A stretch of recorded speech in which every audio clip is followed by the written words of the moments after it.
Sebastian Vale didn't believe in ghosts until the woman he destroyed 4 years ago appeared in Central Park pushing a stroller built for three. The crime boss who'd broken her heart with surgical precision froze mid-step when one of the toddlers looked up. Gray eyes. His gray eyes. The same shade that stared back from his mirror every morning, cold and calculating. Maya Bennett's face went white. Their eyes locked across 20 feet of autumn leaves and shattered history. Then she ran, not from danger, but from him. And Sebastian knew with absolute certainty that his past had just caught up with a vengeance he couldn't outrun. If you're hooked already, smash that like button and drop a comment telling me what city you're watching from. I want to see how far this story travels. Now settle in, because what you're about to hear is a tale of secrets, second chances, and a man who thought he could walk away from love, until it came back on 3 pairs of tiny feet. The November wind cut through Central Park with the kind of bite that reminded Sebastian Vale why he hated pretending to be normal. He walked beside Clarissa Hart, his hand barely touching the small of her back, listening to her chatter about flower arrangements with the enthusiasm of someone planning a merger rather than a marriage, which, essentially, she was. "I'm thinking white orchids for the centerpieces," Clarissa said, her voice crisp and certain. "They photograph beautifully, and Daddy says the Plaza Ballroom looks best with a monochromatic palette." Sebastian made a non-committal sound. Clarissa Hart was exactly what his family wanted: old money, political connections, and the kind of ruthless ambition that made her fit seamlessly into the Vale empire. She was beautiful in a calculated way. Her blonde hair always perfectly styled, her wardrobe always impeccably coordinated. She was also completely and utterly wrong. "Are you even listening to me?" Clarissa stopped walking, one hand on her hip. "White orchids," Sebastian repeated dutifully. "Monochromatic, the plaza." "You're impossible." But she smiled, linking her arm through his. "At least try to look interested when we meet with the wedding planner next week. My mother is already convinced you're going to bolt." Smart woman, Sebastian thought, but he kept his expression neutral. He'd learned the art of the mask early. How to smile when you wanted to snarl, how to nod when you wanted to refuse, how to pretend you gave a damn about centerpieces when what you really wanted was to burn the entire charade to the ground. But men in Sebastian's position didn't get what they wanted. They got what was strategically necessary. The arranged engagement to Clarissa had been his grandfather's idea. Victor Vale didn't suggest, he commanded. And Sebastian had learned long ago that defying Victor was a losing game. So he'd slipped the ring on Clarissa's finger 6 months ago, smiled for the society pages, and started the slow countdown to a marriage that would seal alliances and strengthen the Vale family's grip on New York's underworld. He was 29 years old and his life was already over. They rounded a bend in the path, and that's when Sebastian saw her. For a moment, his brain refused to process what his eyes were telling him. Maya Bennett. Here. Real. Not a memory or a ghost or one of the 1,000 regrets that haunted his 3 a.m. thoughts. She was pushing a stroller. No, not a stroller. One of those massive contraptions built for triplets. And she looked exactly the same and completely different all at once. Her dark hair was pulled back in a messy ponytail instead of the careful curls she used to wear. Her jeans were faded, her jacket was too thin for the weather, and there were shadows under her eyes that spoke of sleepless nights and exhaustion. But her face, God, her face was still the most beautiful thing Sebastian had ever seen. She was laughing at something one of the children said, bending down to adjust a blanket, and the sound hit Sebastian like a physical blow. Then she looked up. Their eyes met across the path, and Sebastian watched the color drain from Maya's face. For a frozen second, neither of them moved. The world narrowed to just the two of them, the man who'd shattered her and the woman he'd never stopped thinking about. "Sebastian?" Clarissa's voice sounded far away. "What's wrong?" He couldn't answer, couldn't breathe, because one of the toddlers in the stroller, a little boy with dark curls, had turned to see what his mother was staring at, and when he looked up, Sebastian felt the ground shift beneath his feet. Gray eyes. The exact shade of storm clouds before lightning. The exact shade Sebastian had inherited from his father, who'd inherited them from Victor, who'd inherited them from a line of Vale men stretching back generations. The boy couldn't have been more than 3 years old. 4 years. It had been 4 years since Sebastian had walked away from Maya Bennett with words designed to cut deep enough that she'd never try to follow. 4 years since he'd convinced himself it was the right choice, the only choice, the choice that would keep her alive. And now she was here with a child who had his eyes. Maya's hands tightened on the stroller handle. Sebastian saw the panic bloom across her face, the same look a deer gets right before it bolts. She took a step backward. Maya! The word came out strangled. She ran, not away from the park, but deeper into it, pushing the heavy stroller with desperate strength, the wheels bouncing over the uneven path. Sebastian's body reacted before his brain caught up. He started after her, Clarissa's startled cry barely registering. Sebastian! What the hell? But he was already running, his long legs eating up the distance. Maya was fast, but the stroller slowed her down. He caught up to her near the Bethesda fountain, grabbing her arm. Don't touch me! Maya wrenched away from him, spinning to put the stroller behind her like a shield. Her chest heaved, her eyes wild. Don't you dare touch me! Sebastian held up his hands, backing off a step. Up close, he could see the exhaustion etched into every line of her face. She looked like she hadn't slept properly in years. Maya, I just want to talk. Talk? Her laugh was sharp and bitter. Now you want to talk? 4 years, Sebastian. 4 years of silence, and now you want to talk? 3 small faces peered up from the stroller, suddenly quiet. Sebastian's gaze dropped to them involuntarily. 2 girls and a boy. The boy with the gray eyes was in the middle, flanked by his sisters. One of the girls had Maya's warm brown eyes and a sunny smile. The other had lighter eyes, hazel, maybe, and was watching Sebastian with careful suspicion. Are they... He couldn't finish the question. None of your business. Maya's voice shook. We were doing fine before you showed up, and we'll be fine after you leave. Just go back to your perfect life and forget you saw us. Perfect life? Sebastian laughed without humor. You think... Sebastian! Clarissa's voice cut through the tension. She appeared around a cluster of trees, her face flushed with exertion and irritation. What on earth is going on? Who is this woman? Maya's eyes went to Clarissa, taking in the designer coat, the diamond earrings, the engagement ring that probably cost more than Maya made in a year. Something in her expression shuddered completely. Nobody, Maya said quietly. I'm nobody.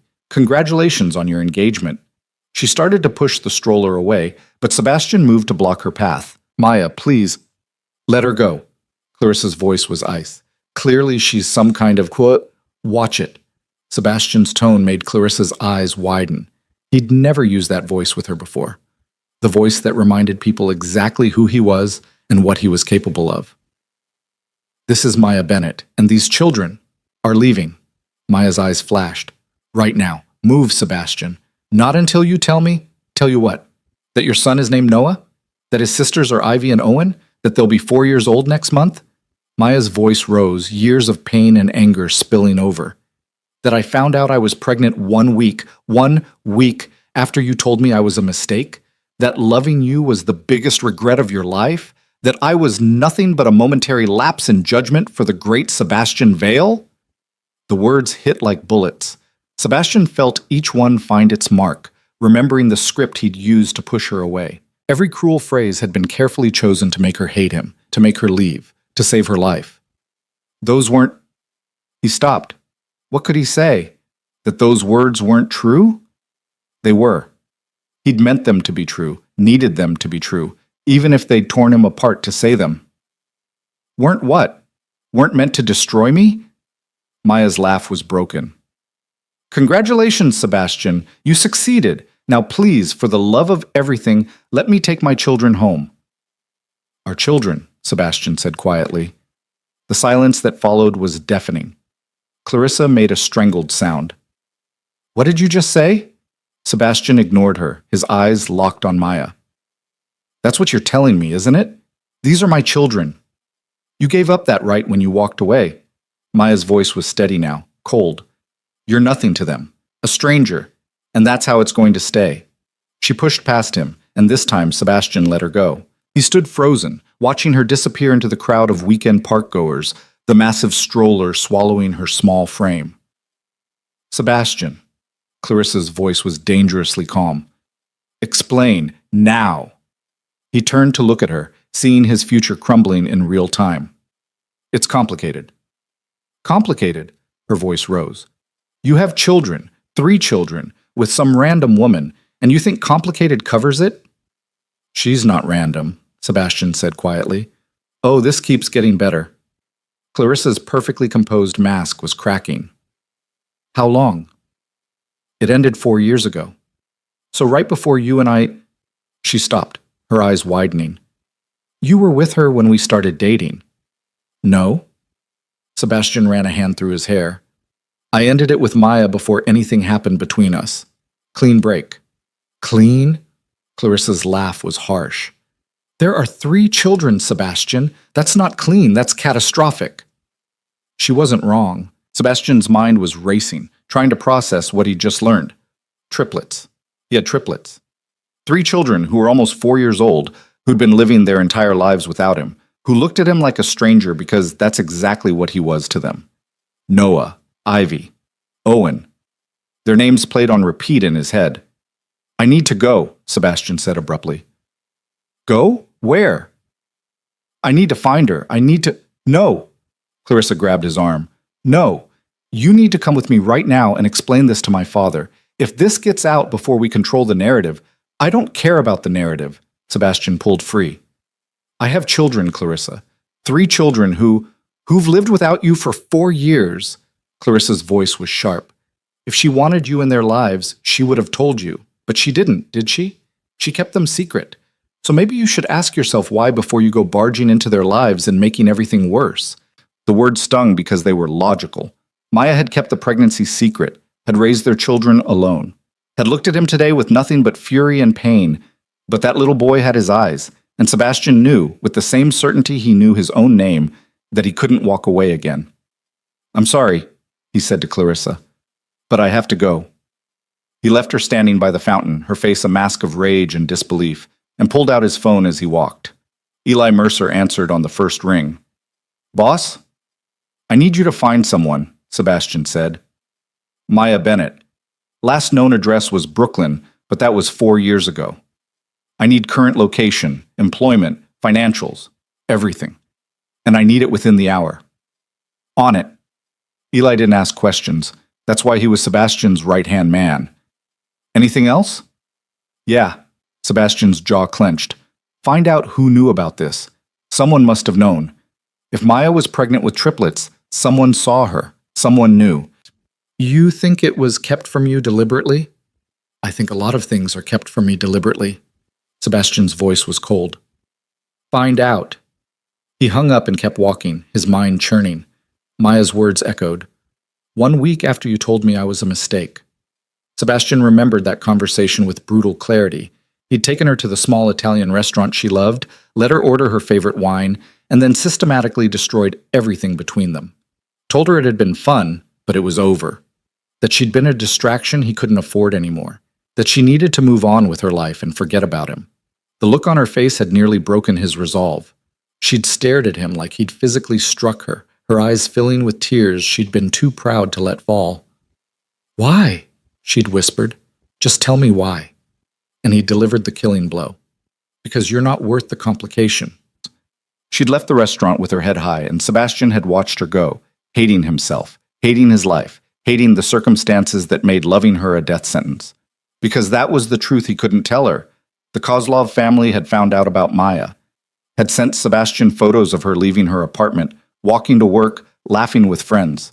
The message was clear. We know about your weakness. We can get to her anytime we want. So Sebastian had made her not a weakness anymore.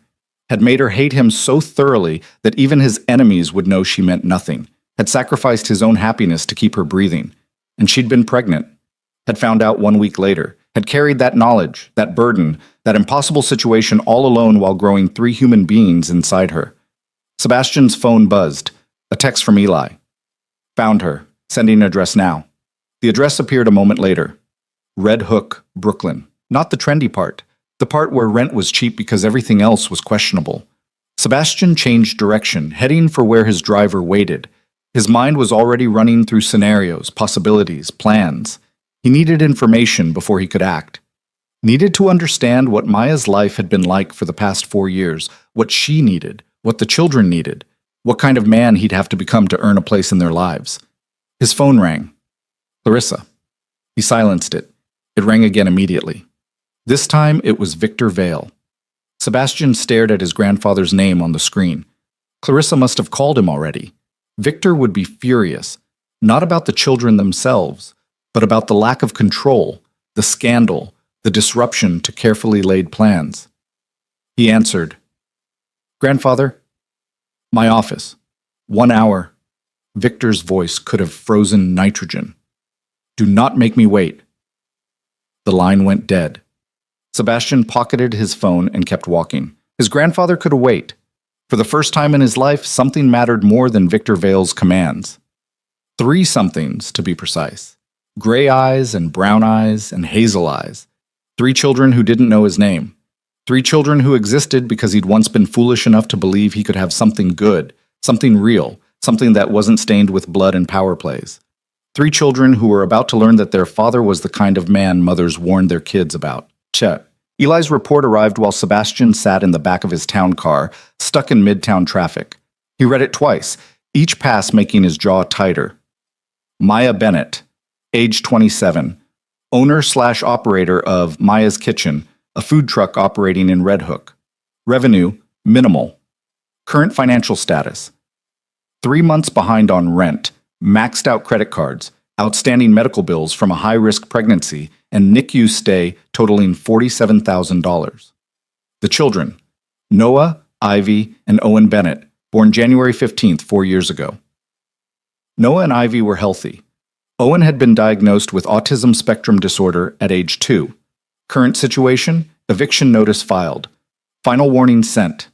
Hearing scheduled for next week. Sebastian's hands clenched around his phone. She was drowning, had been drowning for 4 years while he lived in a penthouse and pretended his carefully ordered life meant something. There was more. A note from Eli at the bottom. CP visit scheduled for tomorrow morning. Anonymous tip about inadequate living conditions. Thought you should know. Anonymous tip. Right. Nothing was anonymous in Sebastian's world. Someone had made sure Child Protective Services would be knocking on Maya's door tomorrow. Someone wanted those children vulnerable. Sebastian's blood went cold. "Change of plans," he told his driver. "Red Hook, fast as you can." "But Mr. Vale, your grandfather—" "I said Red Hook." Sebastian's voice left no room for argument. They made it to Brooklyn in 40 minutes. The address was a converted warehouse split into apartments that were optimistically called lofts and realistically called fire hazards. Sebastian's driver pulled up outside, looking deeply uncomfortable. "Wait here," Sebastian said, climbing out. The building didn't have a doorman or a buzzer system. The front door was propped open with a brick. Sebastian climbed 3 flights of stairs that smelled like old cooking oil and mildew, each step increasing his fury at what Maya had been reduced to. Apartment 3C was at the end of a dim hallway. He could hear voices inside. Maya's, low and tired, and higher voices that must be the children. Sebastian raised his hand to knock, then hesitated. What was he going to say? "Sorry I abandoned you. Here's a check. We're good now?" He knocked before he could overthink it. The voices inside went silent.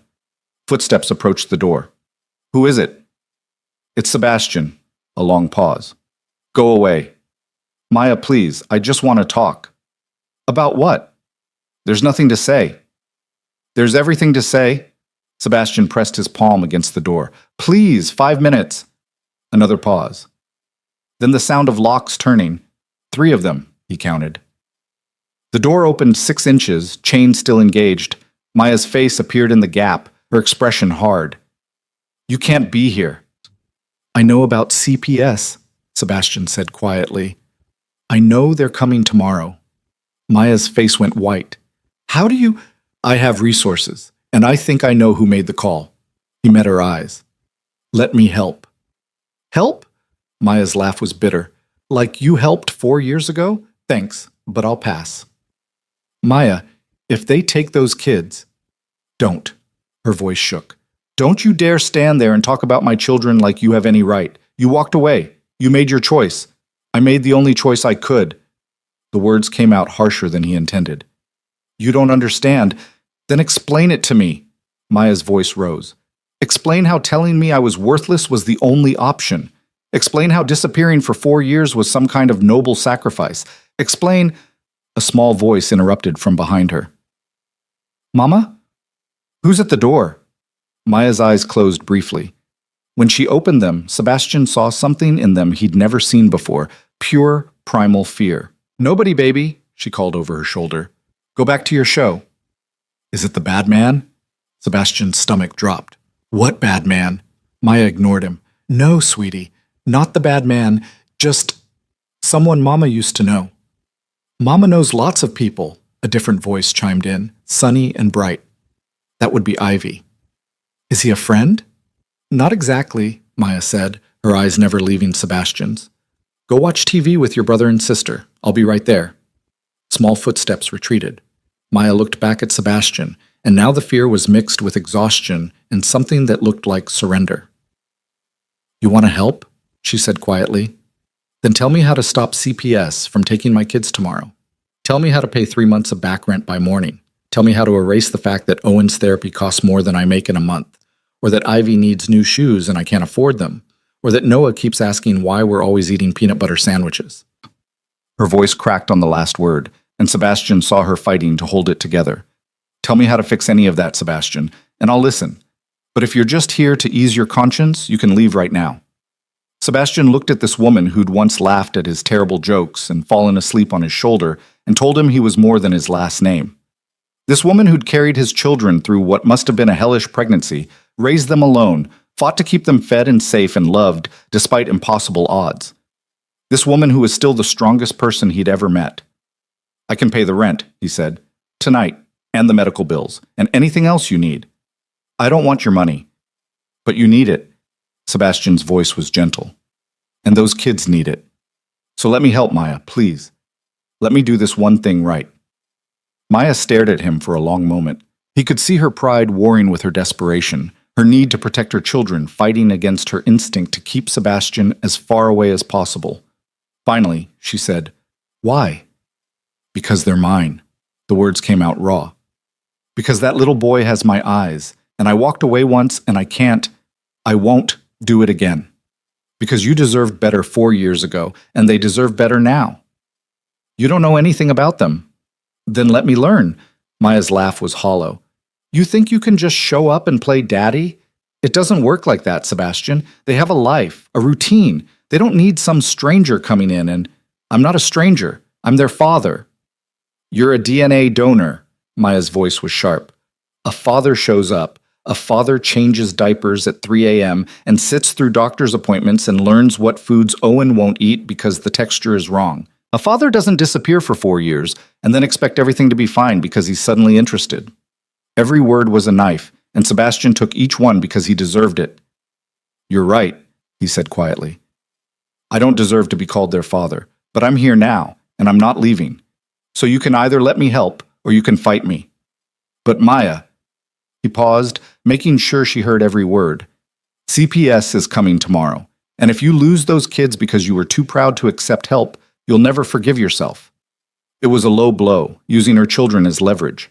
Sebastian saw it land, saw Maya's expression crumble for just a second before she rebuilt her walls. "Fine," she said. "You can pay the rent, but that's it. You wire the money, you leave, and we never see you again. Deal?" "No deal." Sebastian's voice was firm. "I pay the rent, I meet my children, and we figure out what happens next, together." "There is no together." Maya's hand tightened on the door. "There's me, trying to survive, and there's you trying to ease your guilt. Those are two separate things." "Mama?" The small voice was back. "I'm hungry." Maya's eyes closed again, and Sebastian saw her armor crack just a little more. "1 minute, Owen," she called. Then to Sebastian, "You have no idea what you're asking for." "Then show me." They stared at each other through the 6-inch gap, years of history and hurt and what-ifs hanging between them like smoke. Finally, Maya closed the door.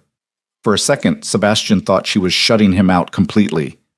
Then he heard the chain slide back, and the door opened fully. Maya stood in the doorway, looking small and tired and impossibly brave. 1 hour, she said. "You can come in for 1 hour. You don't make promises you can't keep. You don't confuse them. You don't tell them who you are. And when the hour is up, you leave. Understood?" "Understood."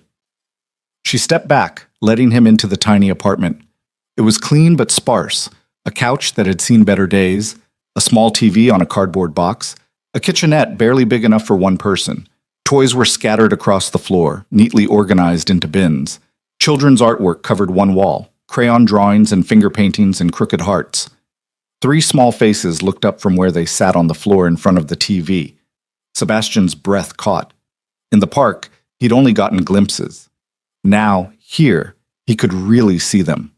Noah sat in the middle, his gray eyes solemn and watchful. He had Sebastian's coloring, dark hair, pale skin, but Maya's delicate features. He clutched a worn stuffed dog and studied Sebastian with the intensity of someone much older. Ivy was on Noah's left, her warm brown eyes curious and bright. She had Maya's smile, Sebastian's dark hair, and an energy that seemed to vibrate through her small frame. She waved at him cheerfully. Owen sat on Noah's right, slightly apart from his siblings. He had lighter hair than the others, almost auburn in certain light, and hazel eyes that didn't quite meet Sebastian's. His hands moved in small, repetitive patterns, and Sebastian recognized the stimming behavior from Eli's report about Owen's autism diagnosis. "Who's that, Mama?" Ivy asked, pointing at Sebastian. Maya's hand landed on Sebastian's arm, a warning. "This is an old friend. He's visiting for a little while." "Does he want to watch Bluey with us?" Ivy's enthusiasm was infectious. "We're on the camping episode." "I don't think—" Maya started. "I'd love to," Sebastian said. Maya shot him a look, but he ignored it, moving carefully into the small living room. He lowered himself to the floor a respectful distance from the children, close enough to see them but not so close that he invaded their space. Owen immediately scooted farther away, his stimming increasing. Noah watched Sebastian with quiet suspicion, but Ivy beamed and scooted closer. "I'm Ivy," she announced. "That's Noah, and that's Owen. Noah doesn't talk much, and Owen doesn't like loud noises, but I talk enough for all of us. Mama says I could talk the ears off a cornstalk, whatever that means." "Do you like Bluey?" Sebastian felt something crack open in his chest. "I've never seen it." Ivy's eyes went wide. "Never? But it's the best show ever. It's about a dog family and they play games, and Bluey has a little sister named Bingo, and—" "Ivy," Maya's voice was gentle but firm. "Let our guest catch his breath." "Sorry, Mama." Ivy turned back to the TV, but she kept sneaking glances at Sebastian. Noah hadn't moved, his gray eyes locked on Sebastian's face. Finally, he spoke, his voice quiet and serious. "You made Mama cry." The room went silent. Maya's face flushed. "Noah, that's not—" "In the park," Noah continued, ignoring his mother. "When we saw you, Mama cried after. She said her eyes were just cold, but I know what crying looks like." Sebastian felt like he'd been punched. He looked at Maya, saw the confirmation in her eyes, and something inside him shattered a little more. "You're right," he said to Noah. "I did make your mama cry, and I'm sorry for that." Noah considered this. "Are you going to make her cry again?" "I hope not." "That's not a promise." Smart kid, too smart. Sebastian met those gray eyes, his eyes, and made a decision. "You're right," he said. "I promise I will try very hard not to make your mama cry again." Noah stared at him for a long moment, then nodded slowly. "Okay." It wasn't forgiveness, it wasn't even acceptance, but it was something, and Sebastian would take it.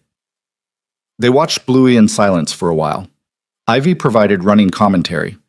Owen gradually stopped stimming quite so intensely, though he never relaxed completely. Noah watched Sebastian more than the TV, like he was trying to figure out a puzzle, and Sebastian watched all of them, memorizing details. The way Ivy twirled her hair when she was thinking, the way Noah's hand would occasionally reach out to rest on Owen's shoulder, grounding his brother, the way Owen lined up his toy cars in perfect rows during commercial breaks. These were his children, his. The weight of it was crushing and exhilarating all at once. When the episode ended, Ivy turned to him. "Do you have kids?" Sebastian's eyes met Maya's across the room. "It's complicated." "That's what Mama says when she means yes, but doesn't want to explain." Ivy grinned. "Are they nice? Your kids?"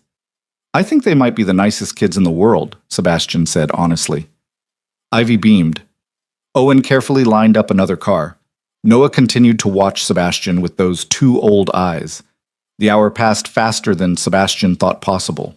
When Maya finally said, "Okay guys, time for dinner," He felt the loss like a physical thing.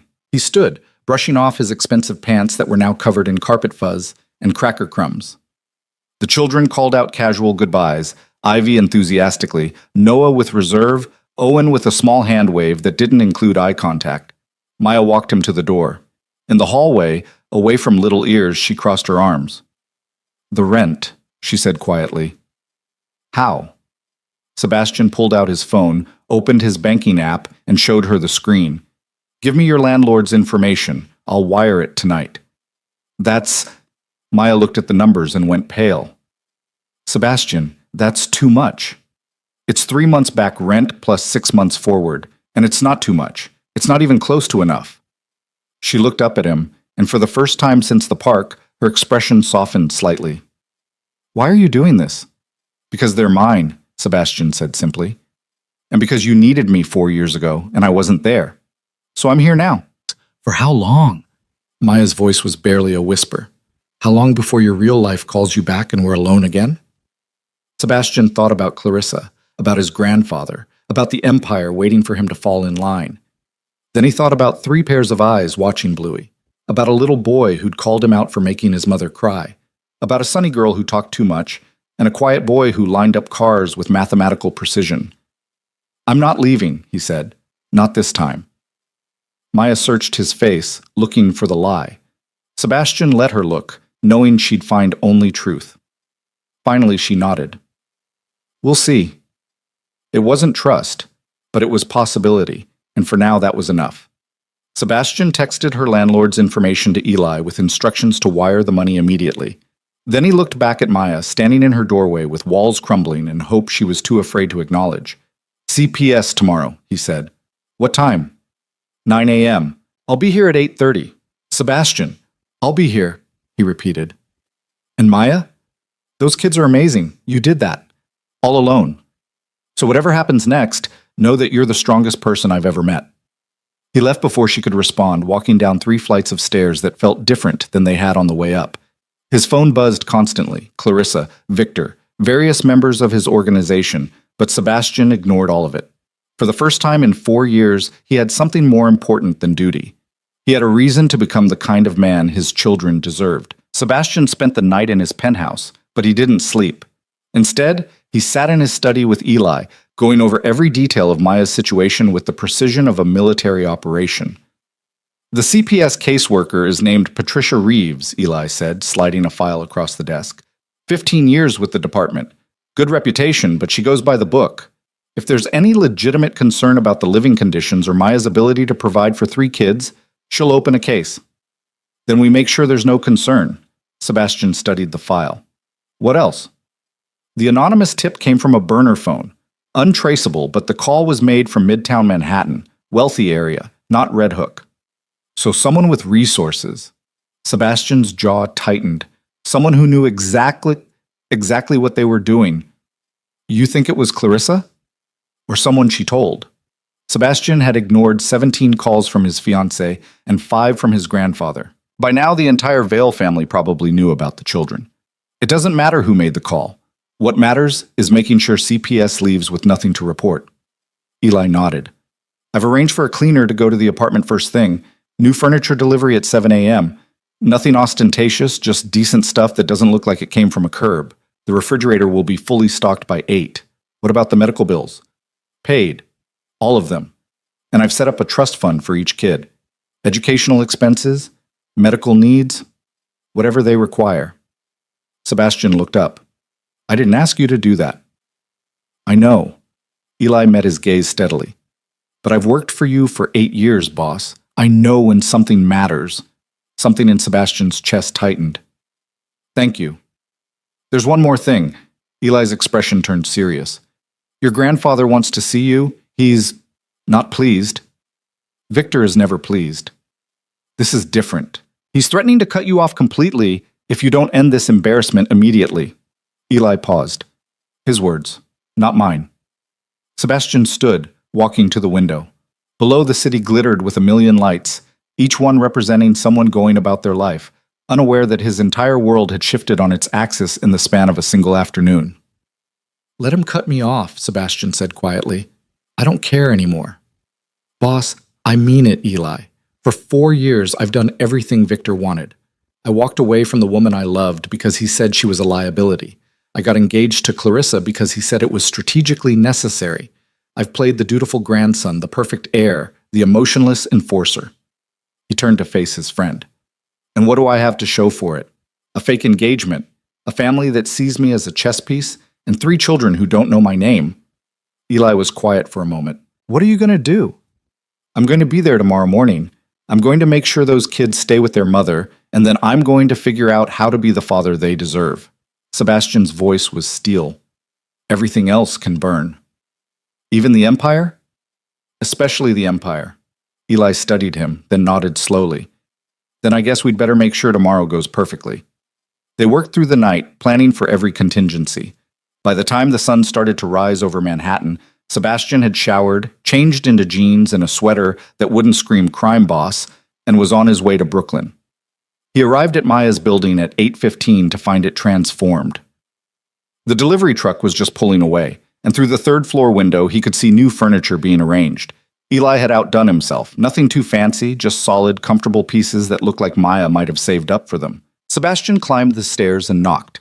Maya opened the door and her eyes widened. Behind her, he could see the new couch, the actual dining table, the chairs that matched. What did you do? Her voice was caught between gratitude and anger. I kept my promise. Sebastian met her gaze steadily. I said I'd help. This is me helping. Sebastian, this is... She gestured helplessly at the apartment. This is too much. It's a couch and some chairs. That's not too much. That's basic furniture. For you, maybe. Maya's voice dropped. But for me, this is... She stopped, blinking rapidly. Don't cry, Sebastian said softly. Please. Noah was very clear that I'm not supposed to make you cry anymore. That startled a laugh out of her, watery but genuine. He did say that, didn't he? He did, and I take my promises to 4-year-olds very seriously. Maya shook her head, but she was smiling slightly. Come in, the kids are eating breakfast. Sebastian stepped into the apartment, and this time it felt different. The new furniture made the space seem less desperate, more like an actual home. The refrigerator was indeed stocked. He could see milk and eggs and fresh fruit through the open door. The children sat at the new table, eating what looked like actual pancakes instead of peanut butter sandwiches. You came back! Ivy's face lit up. Mama said you might not, but I knew you would. Did you? Sebastian found himself smiling. Yep, you have nice eyes. People with nice eyes keep promises. Ivy took a huge bite of pancake. That's what Mama says. Maya's cheeks flushed. I say a lot of things. Noah looked up from his breakfast, studied Sebastian for a moment, then returned to carefully cutting his pancakes into perfect squares. Owen didn't look up at all, but his stimming had decreased from yesterday. His hands were still, focused on eating. Can I help with anything? Sebastian asked Maya. She looked at him like he'd grown a second head. You want to help? I'm here, aren't I? You're here for the CPS visit. I'm here because I want to be here. Sebastian held her gaze. Tell me what to do. Maya studied him for a long moment, clearly trying to figure out if this was real or some elaborate game. Finally, she said, Owen needs his therapy session at 10. If CPS is still here, someone will need to take him. I'll do it. You don't know anything about his therapy. Then teach me. Sebastian. Mama, Noah's quiet voice interrupted. The lady is here. They all turned to look out the window. A woman in a practical pantsuit was getting out of a sensible sedan, a clipboard in hand. Patricia Reeves. Right on time. Maya's hand went to her throat, a nervous gesture that made Sebastian want to punch whoever had made that anonymous call. It's going to be fine, he said quietly. I promise. You can't promise that. Watch me. The knock came 30 seconds later. Maya took a deep breath, squared her shoulders, and opened the door. Ms. Bennett? Patricia Reeves had a kind face but sharp eyes that missed nothing. I'm Patricia Reeves from Child Protective Services. We spoke on the phone. Yes, come in? Maya stepped back and Patricia entered, her gaze sweeping the apartment in one efficient assessment. Sebastian saw her take in the clean space, the new furniture, the 3 children eating breakfast at a proper table. Her expression didn't change, but something in her posture relaxed slightly. And you are? She turned to Sebastian. Sebastian Vale. He offered his hand. A friend of the family. Patricia's handshake was firm. I see. Miss Bennett, I'm here to follow up on a report we received about potential inadequate living conditions for your children. Do you mind if I look around? Of course not. Maya's voice was steady, but Sebastian could see her hands trembling slightly. Whatever you need. Patricia spent the next 20 minutes conducting a thorough inspection.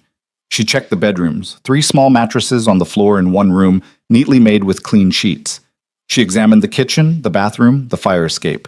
She asked about school enrollment, medical care, daily routines. Maya answered every question with quiet competence, and Sebastian watched her transform. This wasn't the exhausted woman he'd seen yesterday. This was a mother fighting for her children, and she was magnificent. And what about employment? Patricia asked, making notes on her clipboard.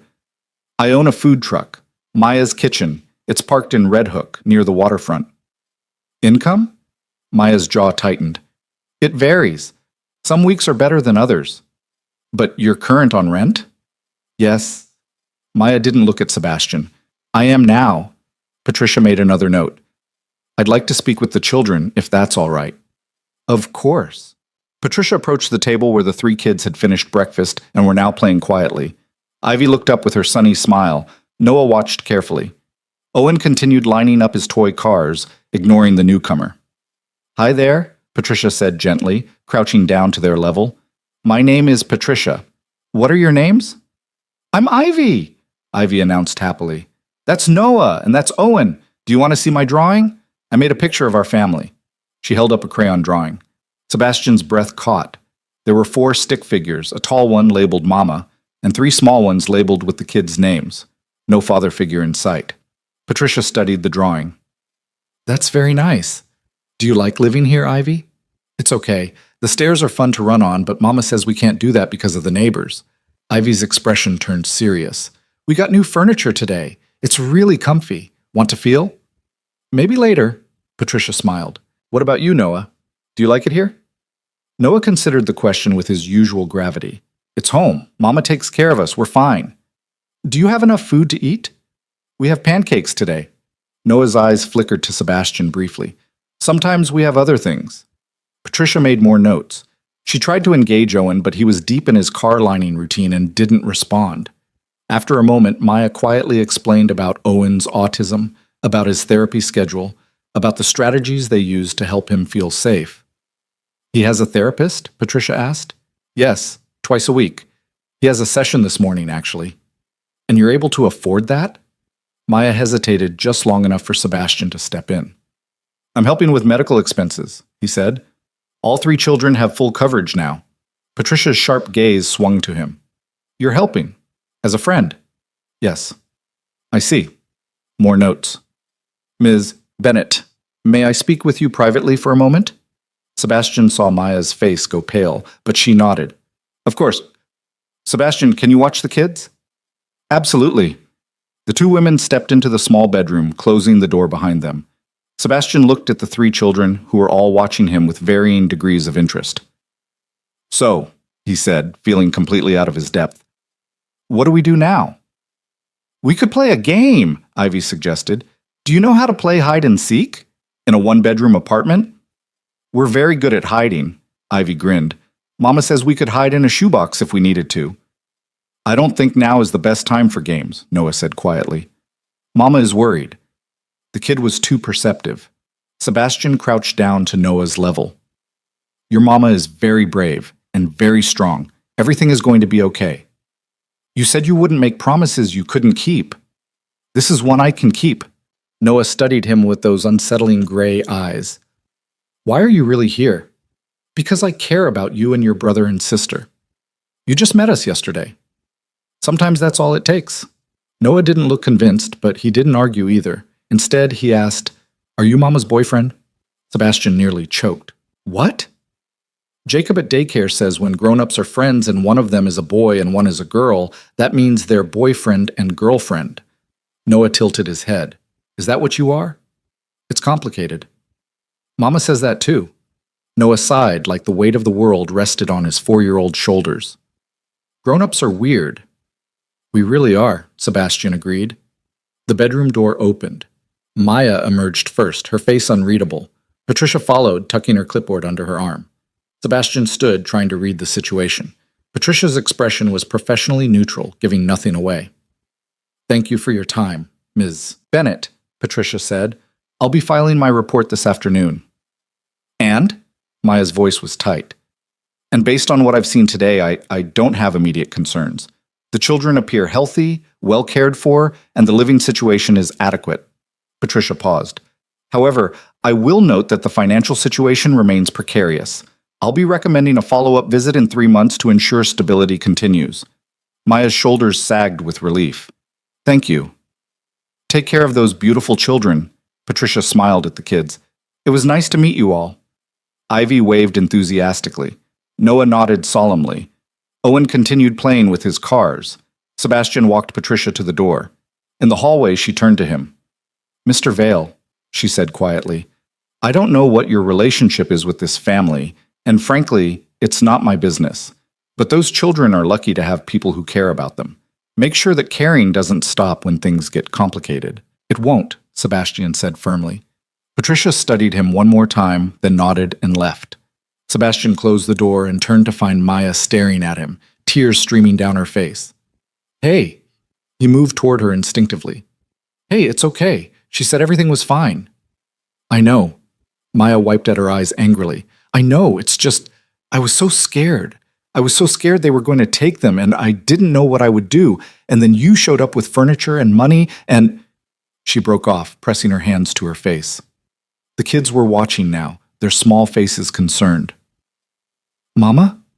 Ivy's voice was small. Are you sad? No, baby. Maya lowered her hands, forcing a smile. Mama's happy. Sometimes people cry when they're happy. That's confusing, Ivy said. Being a grown-up is confusing, Noah added sagely. Despite everything, Sebastian laughed. These kids were something else. Maya pulled herself together, wiping her face one more time. Okay, Owen has therapy in 20 minutes. I need to get him ready. I'll take him, Sebastian said. What? No. You said if CPS was still here, someone would need to take him. CPS just left, but you're exhausted. Let me do this. Sebastian, you don't know anything about... Then come with us. Show me. Teach me. He met her eyes.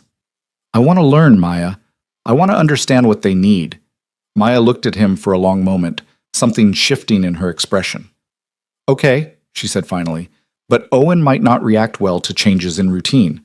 We'll need to prepare him. Tell me what to do. Maya knelt beside Owen, waiting until he paused in his car lining to look at her. Owen, sweetie, we need to go to Miss Jenny's office for your session. Remember Miss Jenny? Owen nodded, his hands resuming their movement. Good. And today Sebastian is going to come with us. Is that okay?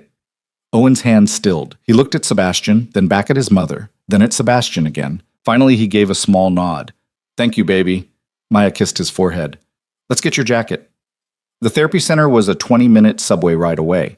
Sebastian insisted on taking a car service instead, and Maya didn't argue.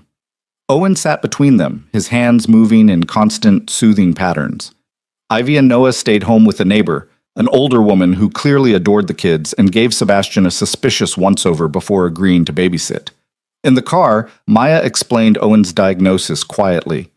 He was diagnosed at 2, high-functioning autism, which is an outdated term, but that's what they called it. He's mostly nonverbal in stressful situations, very routine-oriented, sensory-sensitive. Loud noises, unexpected touches, sudden changes. They can all trigger meltdowns. How do you handle meltdowns? Patience, space. Sometimes pressure helps, weighted blankets, tight hugs if he initiates them, but mostly just being there, being calm, not taking it personally. Sebastian watched Owen's small hands moving, creating patterns only he could see. He's beautiful, he said quietly. Maya's eyes filled again. He is, they all are. But Owen is so smart, Sebastian. He sees patterns in everything. He can tell you what day of the week any date falls on. He remembers every single thing anyone has ever told him. But the world is so loud and bright and overwhelming for him, and I just want him to be okay. He will be, Sebastian said. He has you. I don't know if I'm enough. You are. Sebastian reached over Owen's head and squeezed Maya's hand briefly. You're more than enough. The therapy center was bright and welcoming, with soft lighting and calm colors. A woman in her 30s greeted them at the door. Maya and Owen, my favorite guy. She had the kind of warm energy that somehow managed to be soothing rather than overwhelming. And this must be Sebastian, Maya said. Friend. He wanted to observe today's session, if that's okay. Of course, Jenny smiled at Sebastian. Fair warning, though, I might put you to work. We're doing a lot of social interaction exercises today. I'm all yours, Sebastian said. The session was revelatory. Sebastian watched Jenny work with Owen, using special toys and activities designed to help him practice skills that came naturally to most kids but required conscious effort for him. Eye contact, taking turns, communicating needs. And Owen was brilliant. When he was comfortable, when he trusted the person he was working with, his whole face lit up. He made jokes in his own quiet way. He showed off his pattern recognition skills with pride. He even made eye contact with Jenny for brief, shining moments. "Want to try?" Jenny asked Sebastian during a break. "We're working on greeting new people. It's hard for Owen because it requires breaking his routine and engaging with someone unexpected. I don't want to make him uncomfortable." "You won't. We practice with safe people first, people he's met before and knows won't hurt him." Jenny smiled. "That's you now." She coached Sebastian through it. How to approach slowly, how to get down on Owen's level, how to let Owen initiate contact rather than forcing it, how to recognize the signs that Owen needed space. "Hi, Owen," Sebastian said softly, kneeling a few feet away. "Can I play with you?" Owen didn't look up, but his hand stilled. "A good sign," Jenny mouthed. "I see you're building something," Sebastian continued. "Can you show me?" Slowly, carefully, Owen picked up one of his blocks. He held it out toward Sebastian, not quite handing it over, but offering it to the space between them. Sebastian's throat tightened. He took the block gently. "Thank you. This is a good block. What should I do with it?" Owen considered this. Then, in a voice so quiet Sebastian had to strain to hear it, he said, "Build." It was the first word Owen had spoken directly to him. Sebastian looked at Maya, who had tears streaming down her face again. She nodded encouragingly. For the next 10 minutes, Sebastian and Owen built a tower together. Owen directed, Sebastian followed, and something fragile and precious took root between them. When the session ended, Jenny pulled Sebastian aside. "That was really good. Owen doesn't usually warm up to new people that quickly. You must be someone special." "I'm his father," Sebastian said quietly. It was the first time he'd said it out loud to someone outside Maya's apartment. Jenny's eyes widened. "Oh, Maya didn't mention. She didn't know I would be in the picture until yesterday." Sebastian watched Owen carefully pack away his toys, following the routine Jenny had taught him. "I'm learning. I want to do this right." "Then my advice? Be consistent. Show up. Keep your promises. Kids like Owen need to know they can trust you absolutely." Jenny's expression turned serious. "And be patient. Trust takes time." "I have time," Sebastian said. They took the car service back to the apartment. Owen fell asleep in the car, exhausted from the mental effort of the session. Sebastian carried him up the 3 flights of stairs, and Maya unlocked the door to chaos. Ivy and Noah were in the middle of an elaborate game involving every pillow in the apartment. The neighbor, Mrs. Chen, looked frazzled but amused. "They have energy, these two," she said in accented English. "The quiet one is a thinker. The girl could power a city." "That sounds about right," Maya said, laughing. "Thank you, Mrs. Chen." Sebastian laid Owen on the new couch, covering him with a blanket. The little boy didn't even stir. "How was therapy?" Noah appeared at Sebastian's elbow. "Good. Your brother did great."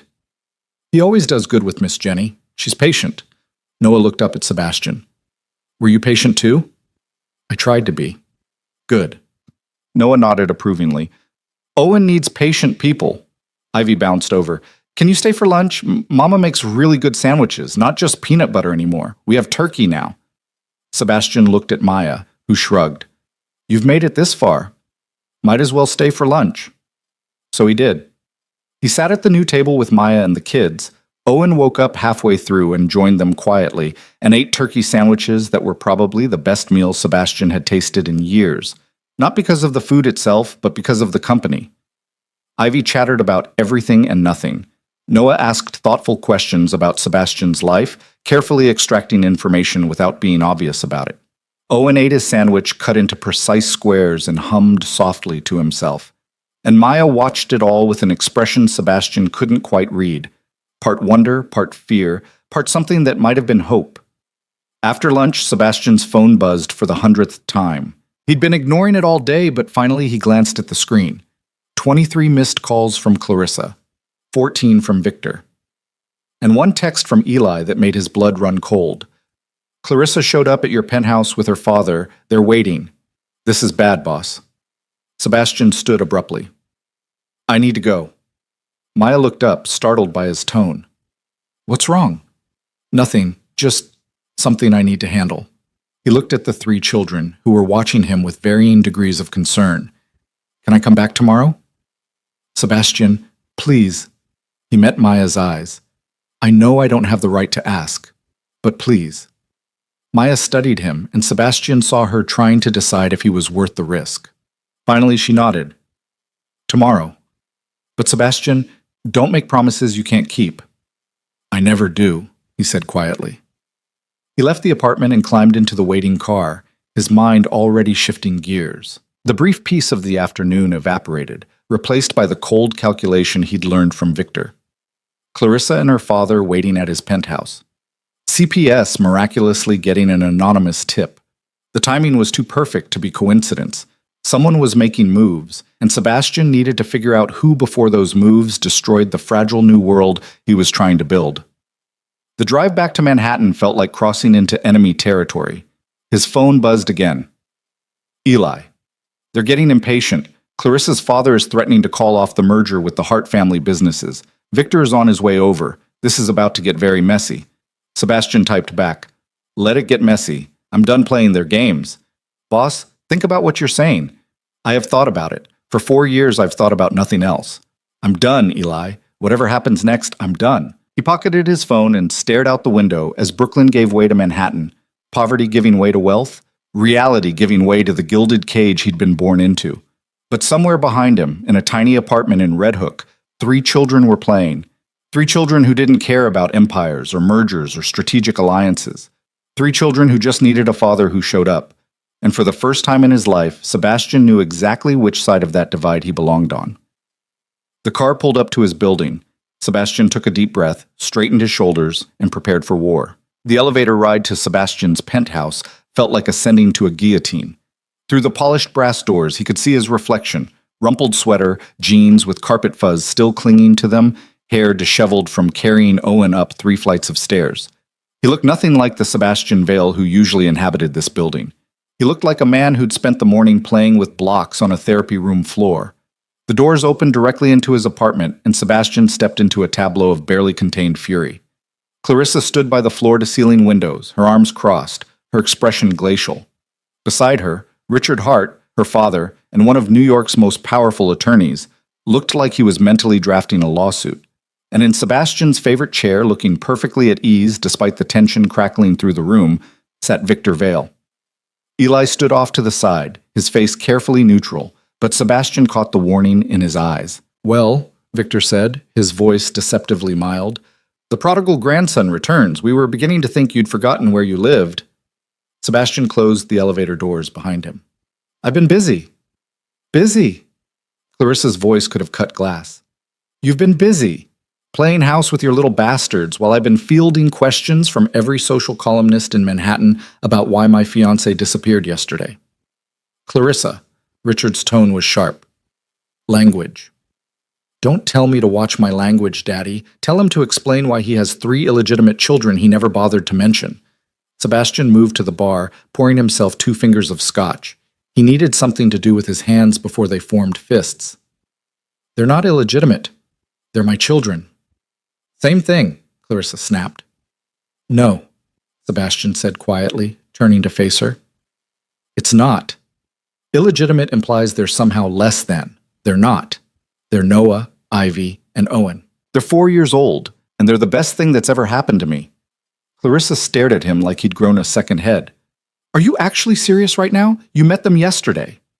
And in one day, they've shown me more genuine humanity than I've experienced in my entire life in this world. Sebastian gestured at the opulent apartment around them. So yes, I'm serious. Sebastian, Victor's voice cut through the argument like a blade. Sit down. We need to discuss this rationally. There's nothing to discuss. I have children. I'm going to be part of their lives. That's not up for debate. Everything is up for debate, Victor said. Sit down. The command in his grandfather's voice was absolute. Sebastian had been conditioned since childhood to obey that tone, but something had shifted in the past 24 hours. Something fundamental had cracked in the foundation of his obedience. He remained standing. Victor's eyes narrowed. I see. So that's how this is going to be. How what is going to be? Your little rebellion. Victor stood, and despite being in his 70s, he still commanded a room effortlessly. You think because you've discovered these children, you can suddenly throw away everything we've built?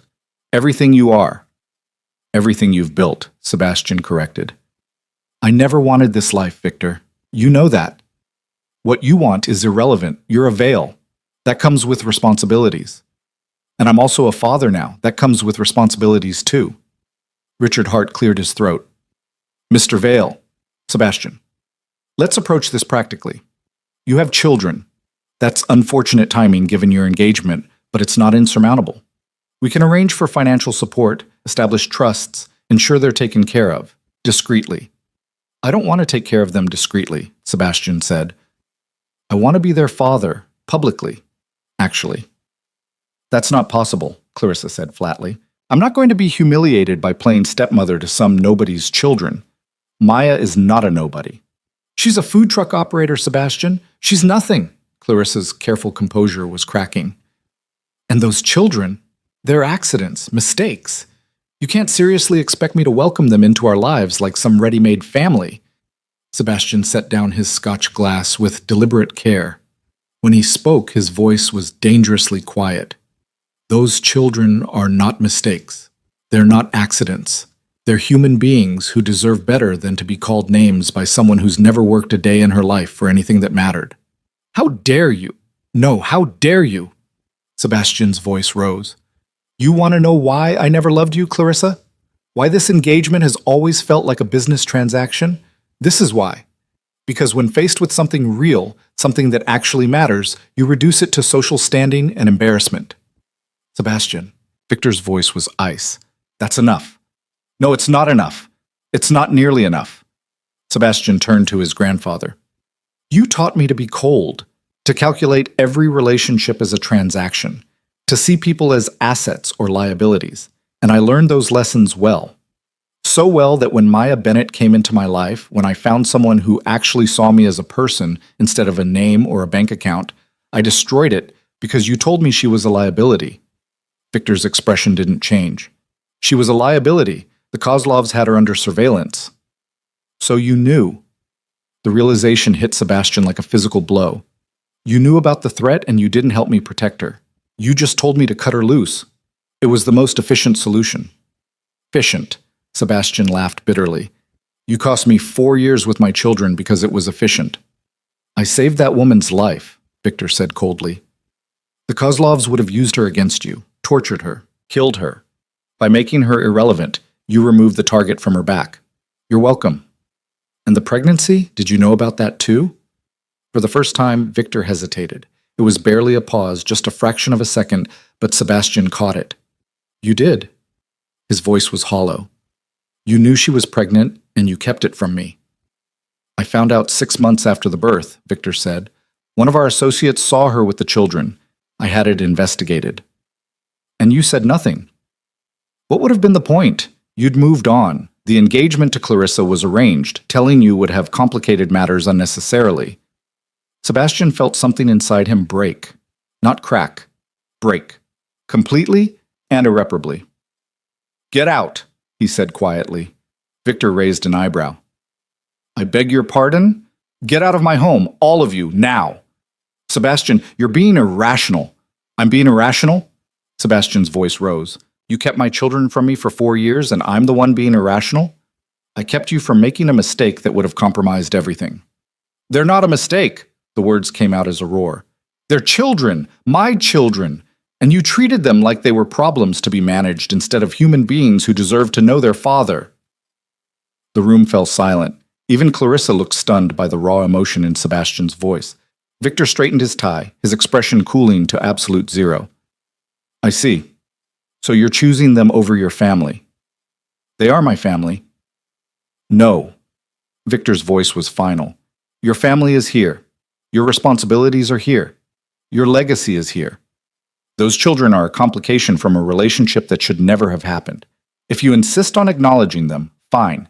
Provide for them financially. But if you think you're going to throw away your engagement, your position, your entire future for a woman who kept your children's secret and 3 toddlers you barely know, I love them. The words fell into the silence like stones into still water.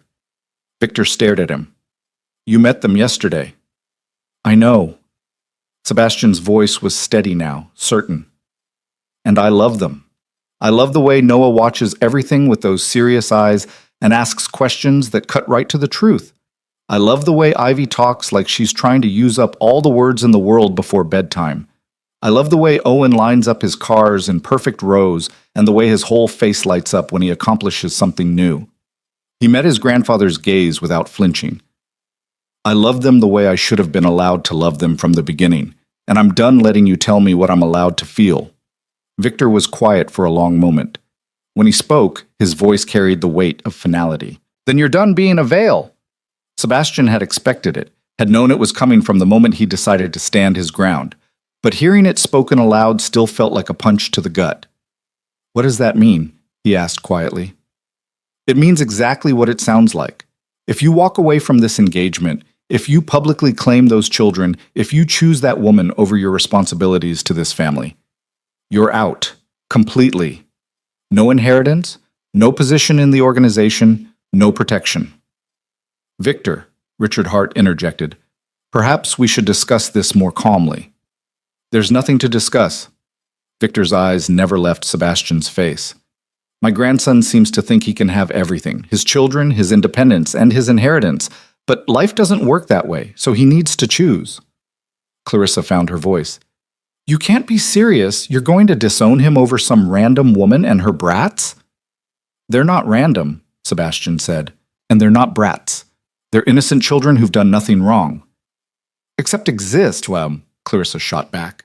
Sebastian looked at her, really looked at her, and wondered how he'd ever convinced himself he could spend his life with someone so fundamentally incapable of empathy. The engagement is off, he said quietly. Clarissa's face went white. What? You heard me. I can't marry you, Clarissa. I won't. You're throwing away everything for them? Her voice rose to a near shriek. Your entire future? Your family's business? Your inheritance? For what? A struggling single mother and 3 kids who probably aren't even yours? Sebastian's hands clenched. They're mine. I know they're mine. How? How do you know? Because one of them has your eyes? Clarissa laughed harshly. Get a paternity test, Sebastian. Before you burn your entire life down, at least make sure. I don't need a test. Of course you do. She could be lying. She could have seen an opportunity and Maya didn't even want to tell me about them, Sebastian said quietly. She ran away in the park. She tried to hide them from me. If she was after money or position, don't you think she would have come to me 4 years ago? Clarissa opened her mouth, then closed it, apparently lacking an argument. Richard Hart stepped forward. Sebastian, I understand you're emotional right now, but think about what you're doing. The Hartvale merger has been in planning for 2 years. If you walk away from Clarissa, my family walks away from the business deal. That's billions of dollars in lost revenue. Then I guess you'll lose billions of dollars. Your grandfather will disown you. I heard him? You'll have nothing, no money, no power, no protection from your enemies. Richard's voice turned calculating. And those children you claim to love so much? They'll be targets. Everyone who's ever wanted to hurt the Vale family will see them as leverage. Is that what you want? The words hit their mark. Sebastian felt cold wash over him. Richard saw the opening and pressed. But if you stay engaged to Clarissa, if you maintain your position in the family, you can protect them, provide for them. Keep them safe from a distance. Isn't that better than dragging them into the spotlight and making them vulnerable? It was the same argument that had worked 4 years ago, the same logic that had convinced Sebastian to walk away from Maya. Destroy the relationship to save the person. But this time, Sebastian saw the flaw in the reasoning. No, he said quietly. No.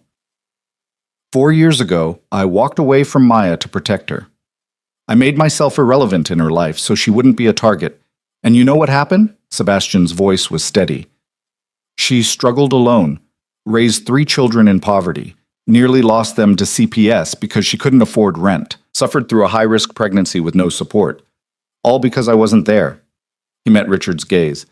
So don't tell me that abandoning them will keep them safe. The safest place for my children is with me, where I can see the threats coming and deal with them head on. Sebastian, Victor's voice held a warning. I'm done hiding, Sebastian cut him off. I'm done pretending. I'm done letting fear make my decisions for me. He turned to Eli. Call a press conference for tomorrow. I'm making a statement. Eli's eyes widened. Boss, are you sure? I've never been more sure of anything in my life. Victor stood slowly, and there was something final in the movement. You understand what you're doing. Yes. You're choosing them over everything I've built, everything you could have been. No, Sebastian said quietly. I'm choosing them over everything I never wanted to be. Victor studied him for a long moment. Then he nodded once, sharp and final. Very well. Consider yourself removed from all family business interests, effective immediately. Your trust fund is frozen. Your position in the organization is terminated. And your name? He paused. Your name is your own now. You're no longer my heir. Understood. Victor, wait. Richard tried to intervene, but Victor was already heading to the elevator, his back ramrod straight, his expression carved from stone. The doors closed behind him without another word. Clarissa stared at Sebastian, her face a mask of disbelief and fury. You're actually doing this. You're actually throwing everything away. I'm not throwing anything away. I'm choosing what matters. What matters? She laughed, high and broken. We were going to have everything, Sebastian. Power, wealth, influence. We were going to run this city. And you're giving it all up for what? Domestic bliss and a Brooklyn walk-up? Playing daddy to someone else's mistakes? They're not mistakes, Sebastian said for what felt like the 100th time. They're my children. And yes, I'm choosing them over all of this. He gestured at the penthouse around them. Because this isn't real. These people aren't real. You're not real, Clarissa. You're a transaction in a designer dress. Her hand cracked across his face before he saw it coming. The slap echoed through the apartment. How dare you? She whispered, her voice shaking with rage. How dare you stand there and act like you're better than me? Like you're making some noble sacrifice. You're just a coward who couldn't handle real responsibility. So you're running away to play house. Sebastian touched his stinging cheek. If that's what you need to believe. I hope it destroys you, Clarissa said, her voice venomous. I hope you lose everything. I hope that woman breaks your heart again. I hope those children turn out to be nothing like you and you realize too late what you've given up. I hope... That's enough, Clarissa. Richard took his daughter's arm firmly. We're leaving. But Daddy, now. Richard steered Clarissa toward the elevator, but he paused at the doors. You're making a mistake, Sebastian. You'll realize it eventually, and when you do, don't come crawling back. I won't, Sebastian said. The elevator doors closed on Clarissa's tear-stained face and Richard's disappointed scowl. The apartment fell silent. Sebastian stood in the middle of his $1 million penthouse, surrounded by artwork that cost more than most people made in a year, with a view of Central Park that real estate agents would kill for, and felt lighter than he had in a decade. Boss? Eli's voice was cautious. Are you okay? I'm fine. Victor just disowned you. I know. Clarissa slapped you. I noticed. Oh, you just threw away billions of dollars and your entire future. Sebastian turned to look at his friend. Really look at him. No. I threw away their future. I'm building my own now. Eli studied him, then slowly smiled. You're serious about this? Completely. You realize you're going to have enemies. People who'll see those kids as leverage. The Kozlovs aren't going to forget about you just because Victor disowned you. I know. And you're doing this anyway. I'm doing this because of it. Sebastian moved to the window, looking out over the park. Somewhere out there on the other side of the river, 3 children were probably getting ready for dinner. I spent 4 years trying to protect Maya by staying away. All I did was leave her vulnerable and alone. I'm not making that mistake again. So what's the plan? Sebastian turned back to face Eli.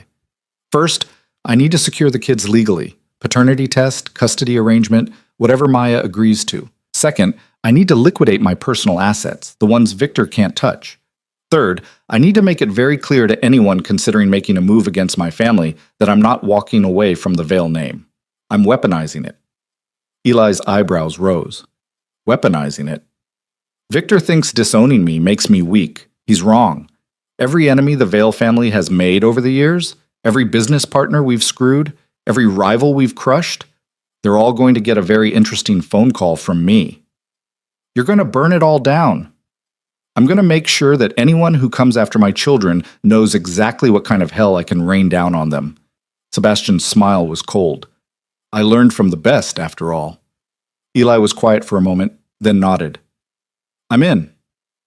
Eli, you don't have to. I said I'm in. Eli's voice was firm. You think I've stuck around this long because of the paycheck? I've watched you be miserable for years, boss. If you're finally doing something that makes you happy, I'm not walking away now. Something in Sebastian's chest tightened. Thank you. Don't thank me yet. We've got a lot of work to do. Eli pulled out his phone. First things first, that press conference. What exactly are you planning to say? Sebastian thought about Noah's serious questions, Ivy's infectious enthusiasm, Owen's quiet determination to master each new skill. He thought about Maya's exhausted strength, her fierce protection of her children, her refusal to make things easy for him just because he showed up with money. He thought about the life he could have had if he'd been braver 4 years ago, and the life he was going to build now, regardless of the cost. The truth, he said simply. I'm going to tell the truth. The next morning arrived too quickly. Sebastian hadn't slept, had instead spent the night working with Eli to arrange everything that needed arranging. Lawyers were contacted. Assets were evaluated, security measures were implemented. By dawn, Sebastian had a plan, and a splitting headache. He showed up at Maya's apartment at 8:30, as promised, carrying coffee and bagels from her favorite place. He'd remembered after 4 years. When she opened the door, surprise flickered across her face. You came. I said I would. Maya stepped back to let him in. The kids were eating breakfast again, this time at the table that didn't wobble. They looked up when Sebastian entered, and he felt his heart constrict at their varying reactions. Ivy's face lit up like sunshine. You're back! I told Noah you'd come back. Noah studied Sebastian with those 2 knowing eyes. You look tired. I am tired, Sebastian admitted. Did something bad happen? Noah's perception was uncanny. Something complicated happened, but I'm handling it. Owen looked up briefly, made eye contact for a split second, then returned to his precisely organized breakfast. But Sebastian counted it as a victory. Maya closed the door behind him. Can we talk? Privately? They stepped into the small bedroom while the kids finished eating. Maya crossed her arms, her expression guarded.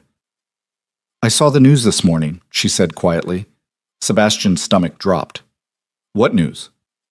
Social media is blowing up about Clarissa Hart's broken engagement. People are speculating about the reason. Some gossip columnist is claiming you were seen in Brooklyn yesterday. Maya's eyes searched his face. What did you do, Sebastian? What I should have done 4 years ago. He met her gaze steadily. I chose you. I chose our children, and I accepted the consequences. What consequences? My grandfather disowned me. My engagement is over. My position in the family business is gone. He watched her process this information. I'm holding a press conference this afternoon to announce that I have 3 children and that I'm publicly claiming them as mine. Maya went white. You're what? I'm telling the truth, Maya. I'm tired of hiding. I'm tired of pretending. These kids deserve a father who isn't ashamed of them. Nobody said anything about being ashamed. Then what would you call it? Keeping them secret? Providing for them from a distance? That's not being a father. That's being a check in the mail. And what happens when your enemies decide to use them against you? Maya's voice rose. What happens when someone threatens them to get to you? You think going public keeps them safe? I think hiding them makes them vulnerable, Sebastian countered. 4 years ago, I tried to protect you by walking away. How did that work out? Maya flinched. That's not fair. It's true. You struggled alone because I wasn't there. Well, I'm here now, and I'm not hiding anymore. You can't just... Maya pressed her hands to her face. You can't just blow up your entire life and expect me to be okay with it. I'm not asking your permission. I'm telling you what's happening. Sebastian's voice softened. But I'm asking you to trust me, to let me do this, to let me be their father publicly and proudly. Maya lowered her hands, and Sebastian saw fear and hope warring in her expression. And if it goes wrong, if someone comes after them, then I'll deal with it. That's what fathers do. Mama? Ivy's voice called from the living room. Can we show Sebastian our room? Maya took a shaky breath. We'll discuss this more later, but Sebastian, if you're really doing this press conference, those kids need to be prepared. They need to understand what's coming. I know. Help me? She nodded slowly. Okay, but if this blows up in our faces, it won't. You can't promise that. No, Sebastian admitted, but I can promise I'll be here to face it with you. That's more than I gave you before. Maya stared at him for a long moment, then sighed. Come on, let's go talk to them. They gathered the children in the living room. 3 small faces looked up at Sebastian and Maya with varying degrees of curiosity. Guys, we need to talk about something important, Maya started. Are you sick? Noah asked immediately, fear flashing in his eyes. No, baby, I'm not sick. Nobody's sick. Maya glanced at Sebastian. Sebastian has something he needs to tell you. 3 pairs of eyes turned to him. Sebastian's mouth went dry. How did you explain to 4-year-olds that their lives were about to change completely? You know how you have a mama who takes care of you? He started. Ivy nodded enthusiastically. Noah watched him carefully. Owen's gaze had returned to his toys, but Sebastian could tell he was listening. Well, everyone also has a father, someone who helped make them, who's supposed to help take care of them and love them. Like Jacob's daddy, Ivy said. He picks Jacob up from daycare sometimes. Exactly like that. Sebastian took a breath. The thing is, I'm your father. I'm your daddy. Silence fell over the room. Ivy's eyes went wide. Noah's expression didn't change, but something flickered in his gaze. Owen's hands stilled on his toys. You? Ivy's voice was small. You're our daddy? Yes? But where were you? The question came from Noah, and it cut like a knife. Daddies are supposed to be there. You weren't there. You're right, Sebastian said, his voice rough. I should have been there. I made a mistake, Noah. A big one. And I'm sorry. Sorry doesn't fix it, Noah said, echoing something he must have heard Maya say 100 times. No, it doesn't, but I'm here now, and I'm not leaving again. Owen suddenly stood up, walked over to Sebastian, and held out one of his toy cars. Sebastian took it carefully, and Owen nodded once before returning to his spot on the floor. Sebastian's throat tightened. He looked at Maya, who had tears running down her face. Does this mean we have a daddy now? Ivy asked, her voice hopeful. If you want me, Sebastian said. I know I haven't earned it yet, but I'd like to try. Ivy launched herself at him, wrapping her small arms around his neck. I always wanted a daddy. Sebastian held her, feeling her tiny heart beating against his chest, and something inside him cracked wide open. Noah approached more cautiously, studying Sebastian's face. You're really not leaving? I'm really not leaving. Promise? I promise, Noah. I will be here for you and your brother and sister for as long as you'll let me. Noah considered this, then held out his hand solemnly.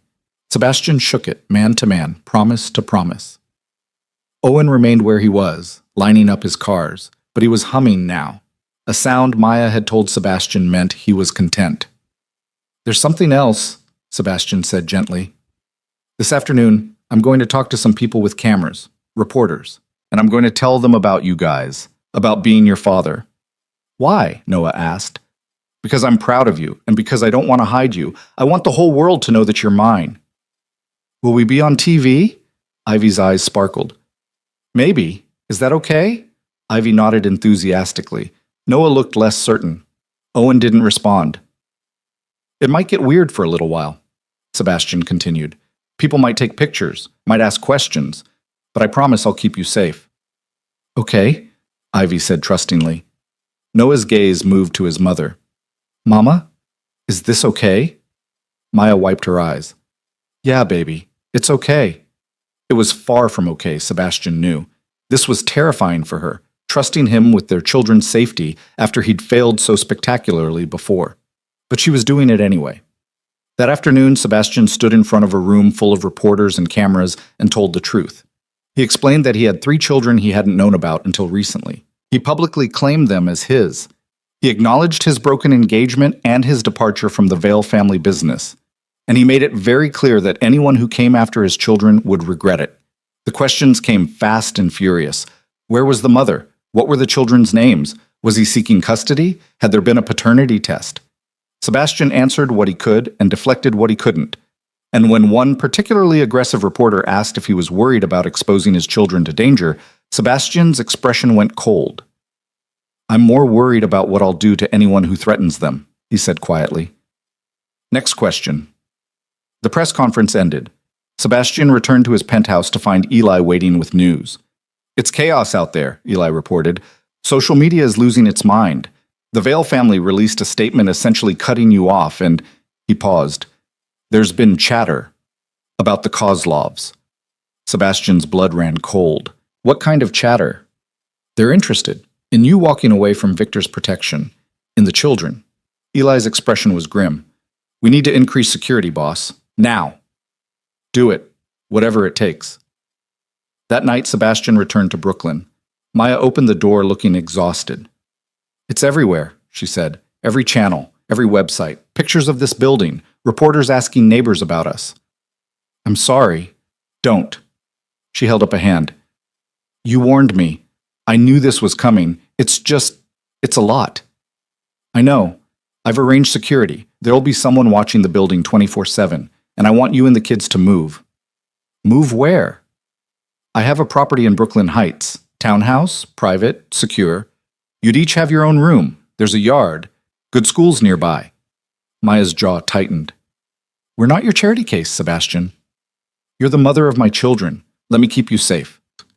They stared at each other, the old hurt and the new hope tangled between them. Finally, Maya nodded. Okay, but we're paying rent. Maya, sit. Rent, Sebastian, or we don't move. He could see there was no arguing with her. Fine. $1 a month. You're impossible. I learned from the best, he said, and was rewarded with the ghost of a smile. But that night, as Sebastian sat in his too-empty penthouse, his phone buzzed with a message from an unknown number. Cute kids. Would be a shame if something happened to them. Sebastian stared at the message, ice flooding his veins. Then he forwarded it to Eli with one word. Find them. The war had begun. Sebastian didn't sleep that night. He sat in his study with every light blazing, forwarding the threatening text to every contact he had in law enforcement, private security, and the darker corners of the world he'd once inhabited. By 3 a.m, Eli had traced the burner phone to a convenience store in Queens, purchased with cash, untraceable beyond that point. The Kozlovs were making their move. At 6 a.m., Sebastian was back in his car, heading to Brooklyn. He'd already arranged for a security team to set up outside Maya's building, and now he needed to convince her to move immediately, not next week or when it was convenient. Now. Today.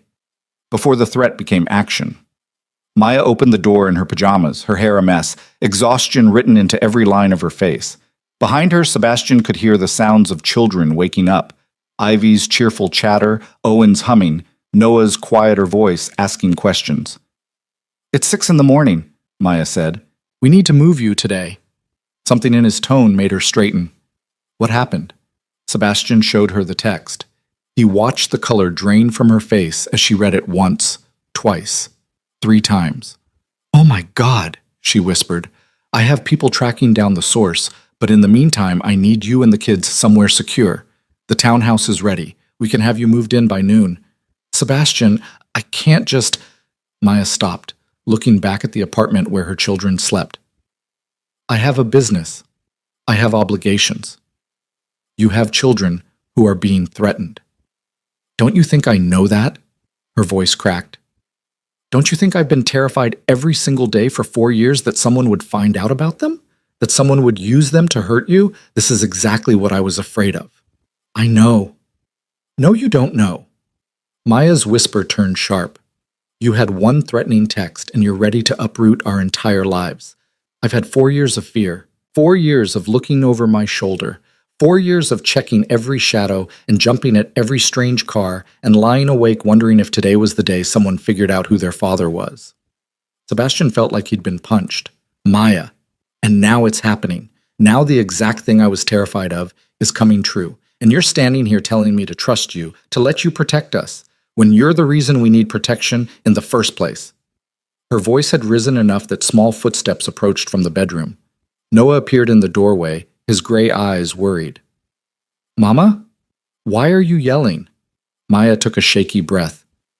I'm sorry, baby. I'm just talking to Sebastian about grown-up things. Are we in trouble? No, sweetheart. Everything's fine. But Noah looked at Sebastian, and those two perceptive eyes saw right through the lie. Something bad is happening. Sebastian knelt down to Noah's level. Something potentially bad might happen. Which is why we're going to make sure you and your brother and sister are somewhere very safe. How safe? So safe that nothing and nobody can hurt you. Noah considered this. Is someone trying to hurt us? Sebastian looked at Maya, silently asking permission. She nodded reluctantly. Maybe, Sebastian said honestly. I don't know for sure, but I'm not going to wait to find out. I'm going to keep you safe before anything bad can happen. Because you're our daddy now? Because I'm your father, and that's what fathers do. Noah studied him for a long moment, then nodded. Okay, I'll help pack. He disappeared back into the bedroom, and Sebastian heard him wake up his siblings with the news that they were going on an adventure. Ivy's excited squeal followed, and even Owen's humming took on a brighter quality. Maya leaned against the doorframe, looking defeated. You can't just promise them safety, Sebastian. You can't control everything. No, but I can control more than you can alone. He stood, moving closer but not touching. I know I'm the reason you're in danger. I know this is my fault. But Maya, I can't change the past. All I can do is try to protect you now. Please, let me do that. She closed her eyes. The townhouse. How secure is it really? Former safe house. Reinforced doors and windows. Security system connected directly to a private firm. Panic room. And I'll have armed guards outside 24/7. That sounds like a prison. It sounds like safety. Sebastian's voice was gentle. Just until I can neutralize the threat. Once the Kozlovs understand that coming after you means war with me, they'll back off. And if they don't, then I'll make them back off. The cold certainty in his voice made Maya's eyes open. She looked at him like she was seeing someone different, not the man who'd broken her heart 4 years ago, or the one who'd shown up with furniture and promises, but someone harder, someone dangerous. That's who you really are, isn't it? She said quietly, under the nice sweaters and the gentle voice. You're still Victor Vale's grandson. I'm still a lot of things, but right now, I'm a father who will do whatever it takes to keep his children safe. Sebastian met her gaze steadily. So tell me, Maya, are we moving today or not? She looked past him to where the kids were already pulling clothes out of drawers, treating the sudden move like an exciting game. Then she looked back at Sebastian. We moved today, she said. But Sebastian, this doesn't mean I trust you. This means I'm out of options. I'll take what I can get. The move happened with military efficiency. Eli arrived with a truck and a team of movers who had the apartment packed within 2 hours. The kids thought it was the best adventure ever, especially when they saw the townhouse. It was a beautiful brownstone in Brooklyn Heights, 4 stories of elegance and security disguised as a family home. Each child got their own bedroom. Ivy immediately claimed the one with the window seat, Noah chose the room with the bookshelf, and Owen gravitated toward the quietest room at the back of the house. Maya stood in the master bedroom, looking around at the space that was bigger than her entire previous apartment. This is too much, she said for the 100th time. It's safe, Sebastian countered. That's all that matters. I can't afford this. $1 a month, remember? Sebastian, Maya. He turned to face her. I have 3 town cars, a penthouse in Manhattan, and more money than I know what to do with. Let me spend some of it keeping you safe. It's not about the money. Her voice was quiet. It's about what it means. You're taking care of us, providing for us. That's what I wanted 4 years ago, what I needed. And you weren't there. The words hung in the air between them. You're right, Sebastian said finally. I wasn't there. I made a choice to walk away and you paid the price. You and the kids paid the price. And I can't undo that. He paused. But I'm here now, and I'm not leaving. So you can punish me for the past, or you can let me help with the present. Your choice. Maya looked at him for a long moment, emotions flickering across her face too quickly to name. Finally, she said, I need to check on the kids. She left him standing in the bedroom alone, and Sebastian knew that forgiveness, if it ever came, would be earned in inches, not leaps. Over the next 3 days, Sebastian worked around the clock to neutralize the Kozlov threat. He reached out to old contacts, called in favors, and made it very clear through back channels that his children were completely off limits. Anyone who touched them would face consequences that made death look merciful. The responses came back slowly. Some contacts were supportive. Others were skeptical that Sebastian could back up his threats without the Vale family resources behind him. A few simply ignored him, assuming his grandfather's disownment had made him irrelevant. Those were the ones Sebastian made examples of. A rival family that had been encroaching on Vale territory suddenly found their operation shut down by federal raids. A corrupt politician who'd been in the Kozlov pocket discovered his offshore accounts had been frozen. A weapons dealer who'd sent a message suggesting Sebastian was now vulnerable woke up to find every one of his shipments intercepted. The message spread quickly. Sebastian Vale might be cut off from his family, but he was far from powerless. On the 4th day, Eli brought news. The Kozlovs want to meet. Sebastian looked up from the security reports he'd been reviewing. When? Tonight, neutral territory. They're proposing the restaurant in Little Odessa. That's their territory, not neutral. I know, but they're insisting. Eli's expression was grim. They also said to come alone. Absolutely not. Boss, if we refuse, then we refuse. I'm not walking into a Kozlov stronghold alone. Sebastian stood, pacing. Tell them I'll meet with them, but location is my choice and I'm bringing security. They won't like it. I don't care what they like. Those are my terms. Eli made the call while Sebastian tried to control the anxiety clawing at his chest. He dealt with the Kozlovs before, back when he had Victor's full backing and the weight of the Vale name behind every word. Now he was operating alone, and they knew it, but they'd also seen what he could do in just 3 days. Hopefully, that would be enough to make them think twice about pushing. Eli hung up. They agreed. Tomorrow, 2 p.m., at the warehouse district. You can bring 2 people. You and Marcus, Sebastian decided. Marcus was their best security specialist, former special forces, and absolutely loyal. What about Maya? She needs to know about this. She's already terrified. I'm not adding to it until I know what we're dealing with. Boss, I'll tell her after the meeting. Sebastian's voice was final. Right now, she and the kids are safe in the townhouse. That's all that matters. But when Sebastian showed up at the townhouse that evening to have dinner with the kids, a routine he'd established over the past few days, he found Maya waiting for him in the kitchen with her arms crossed and fire in her eyes. I heard about the meeting, she said without preamble. Sebastian froze. How? I'm not an idiot, Sebastian. I've been living in fear of these people for 4 years. I have contacts, people who keep me informed. She stepped closer. You were going to go meet with the Kozlovs and not tell me? I didn't want to worry you. I'm already worried. I've been worried since the moment you walked back into our lives. Her voice rose, then dropped as she remembered the children upstairs. You can't just make decisions like this without telling me. These are my children too. I know that. Do you? Because from where I'm standing, it looks like you're making all the choices and expecting me to just go along with it. Sebastian ran a hand through his hair. What do you want me to do, Maya? Ask your permission before I try to protect our family? I want you to include me. I want to know what's happening. She stopped, her voice breaking. I want to feel like we're partners in this, not like I'm just some damsel you're rescuing. The words hit home. Sebastian looked at this woman who'd survived 4 years alone, who'd raised 3 children through poverty and fear and exhaustion, who'd built a life out of nothing without anyone's help. You're right, he said quietly. I'm sorry. I should have told you. Maya blinked, clearly surprised by the quick concession. Oh, the meeting is tomorrow at 2. The Kozlovs want to discuss terms. What kind of terms? I don't know yet, but I'm guessing they want to negotiate some kind of understanding. I've made it expensive for them to come after us. Now they want to see if there's a cheaper option. And if there isn't? Then we go to war. Sebastian met her gaze. And I'll win, Maya. Whatever it takes, I'll win. She studied him, and he could see her trying to reconcile the gentle man who played with their children with the cold strategist discussing war. I want to come to the meeting, she said. Absolutely not. Sebastian? No. His voice was firm.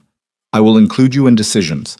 I will tell you what's happening, but I will not bring you into a room with people who've already threatened our children. That's non-negotiable. They stared at each other, neither willing to back down. Daddy? Ivy's voice called from upstairs. Are you staying for dinner? The moment broke. Maya shook her head. We'll discuss this later. Go see your kids. Sebastian climbed the stairs to find all 3 children in Ivy's room, which had somehow become the central gathering place. Ivy was showing Noah and Owen her new collection of stuffed animals. Sebastian had maybe gone overboard at the toy store, while Noah organized them by size and Owen lined them up by color. Daddy! Ivy launched herself at him. The word still made Sebastian's heart skip every time he heard it. Hey, sweetheart, what are you guys up to? We're organizing, Noah said seriously. Ivy has too many toys and they need a system. I don't have too many, Ivy protested. You can never have too many friends. Stuffed animals aren't friends, Noah argued. They are too, right, Daddy? Sebastian found himself being drawn into a debate about the sentience of stuffed animals, and despite the stress of the upcoming meeting, despite the threats and the fear, he felt something close to peace. This was what mattered, not power or money or family legacy. 3 children arguing about toys, a daughter who called him Daddy without hesitation, a son who was slowly learning to trust him, another son who showed his affection through shared cars and quiet humming. Owen approached him now, holding out a stuffed elephant. Sebastian took it carefully. For you, Owen said quietly, to keep you safe. Sebastian's throat tightened. Thank you, buddy. I'll take very good care of him. Owen nodded, satisfied, and returned to his color-coded line of animals. Maya appeared in the doorway. Dinner's ready. They ate together at the large dining table, a real family dinner with plates that matched and enough food for everyone. Ivy chattered about wanting a pet. Noah asked thoughtful questions about how buildings were constructed. Owen ate his food in careful sections, never letting different items touch. And Sebastian memorized every moment, knowing that tomorrow he might have to destroy people to keep this fragile peace intact. After dinner, after stories and teeth brushing and tucking 3 small bodies into 3 separate beds, Sebastian found Maya in the kitchen cleaning up. Let me help, he said. They washed dishes in silence for a while before Maya spoke. They're getting attached to you. Is that a bad thing? I don't know yet. She handed him a plate to dry. Ivy already thinks you hung the moon. Noah's starting to let his guard down. Even Owen is engaging with you more. But what happens if you leave again? What happens if this gets too hard or too dangerous or too real? Maya's voice was quiet. They're children, Sebastian. They can't protect their hearts the way adults can. I'm not leaving. You said that 4 years ago. The words hung between them like smoke. I didn't say it 4 years ago, Sebastian corrected gently. I said the opposite. I told you that you were a mistake, that I regretted you. I pushed you away as hard as I could. To protect me, Maya said bitterly. I know, you've explained. Yes, to protect you, and I was wrong. Sebastian set down the dish towel and turned to face her. Not about you being in danger. That was real. The Kozlovs were watching you. They would have used you against me, but I was wrong to think that making you hate me was the solution. Then what should you have done? I should have trusted you enough to explain, should have given you the choice instead of making it for you, should have found a way to keep you safe while staying in your life. He paused. I should have been braver. Maya's hands stilled in the soapy water. Why weren't you? Because I was 25 years old and terrified. Because Victor told me it was the only way. Because I'd spent my whole life learning that caring about people made them targets, and I didn't know how to protect someone I loved without pushing them away. Loved, Maya repeated quietly. Past tense? Sebastian looked at her, really looked at her. At the woman who'd survived everything he'd thrown at her and come out stronger. At the mother who'd raised 3 incredible children alone. At the only person who'd ever made him want to be more than his last name. No, he said. Not past tense. Maya's breath caught. Sebastian, I know I have no right to say that. I know I destroyed what we had. But Maya, I never stopped loving you. Not when I walked away. Not during 4 years of trying to forget you. Not for a single day. His voice was rough.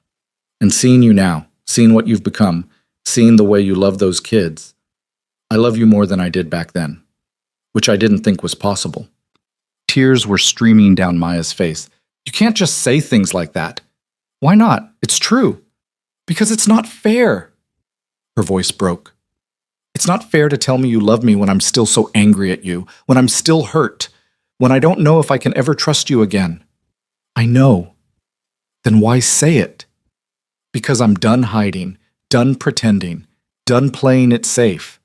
Sebastian took a step closer, but didn't touch her. I love you, Maya. I love our children. And I will spend the rest of my life proving that I'm not going anywhere, whether you forgive me or not. Maya pressed her hands to her face, her shoulders shaking. Sebastian wanted to reach for her, to hold her, but he forced himself to stay still. This wasn't about what he wanted, it was about giving her space to feel whatever she needed to feel. Finally, she lowered her hands. I don't know how to do this. Do what? Any of this. Let you back in, trust you with the kids, trust you with... She stopped. With my heart again. Then don't, Sebastian said gently. Not yet. Not until you're ready. I'm not going anywhere, Maya. I'll wait as long as it takes. She studied him through tear-filled eyes. What if I'm never ready? Then I'll love you anyway. The silence stretched between them, heavy with years of hurt and hope. Finally, Maya said, The meeting tomorrow. Tell me everything. So he did. They sat at the kitchen table until midnight, and Sebastian laid out every detail of the Kozlov situation, his strategy, his backup plans, his fears. Maya listened, asked sharp questions, and occasionally suggested angles he hadn't considered. By the time they finished, Sebastian had a better plan and a deeper respect for the woman across from him. Thank you, he said. For what? For caring, for being invested in keeping us safe, for... He paused. For not giving up on us completely. Maya smiled sadly. Those kids are half yours.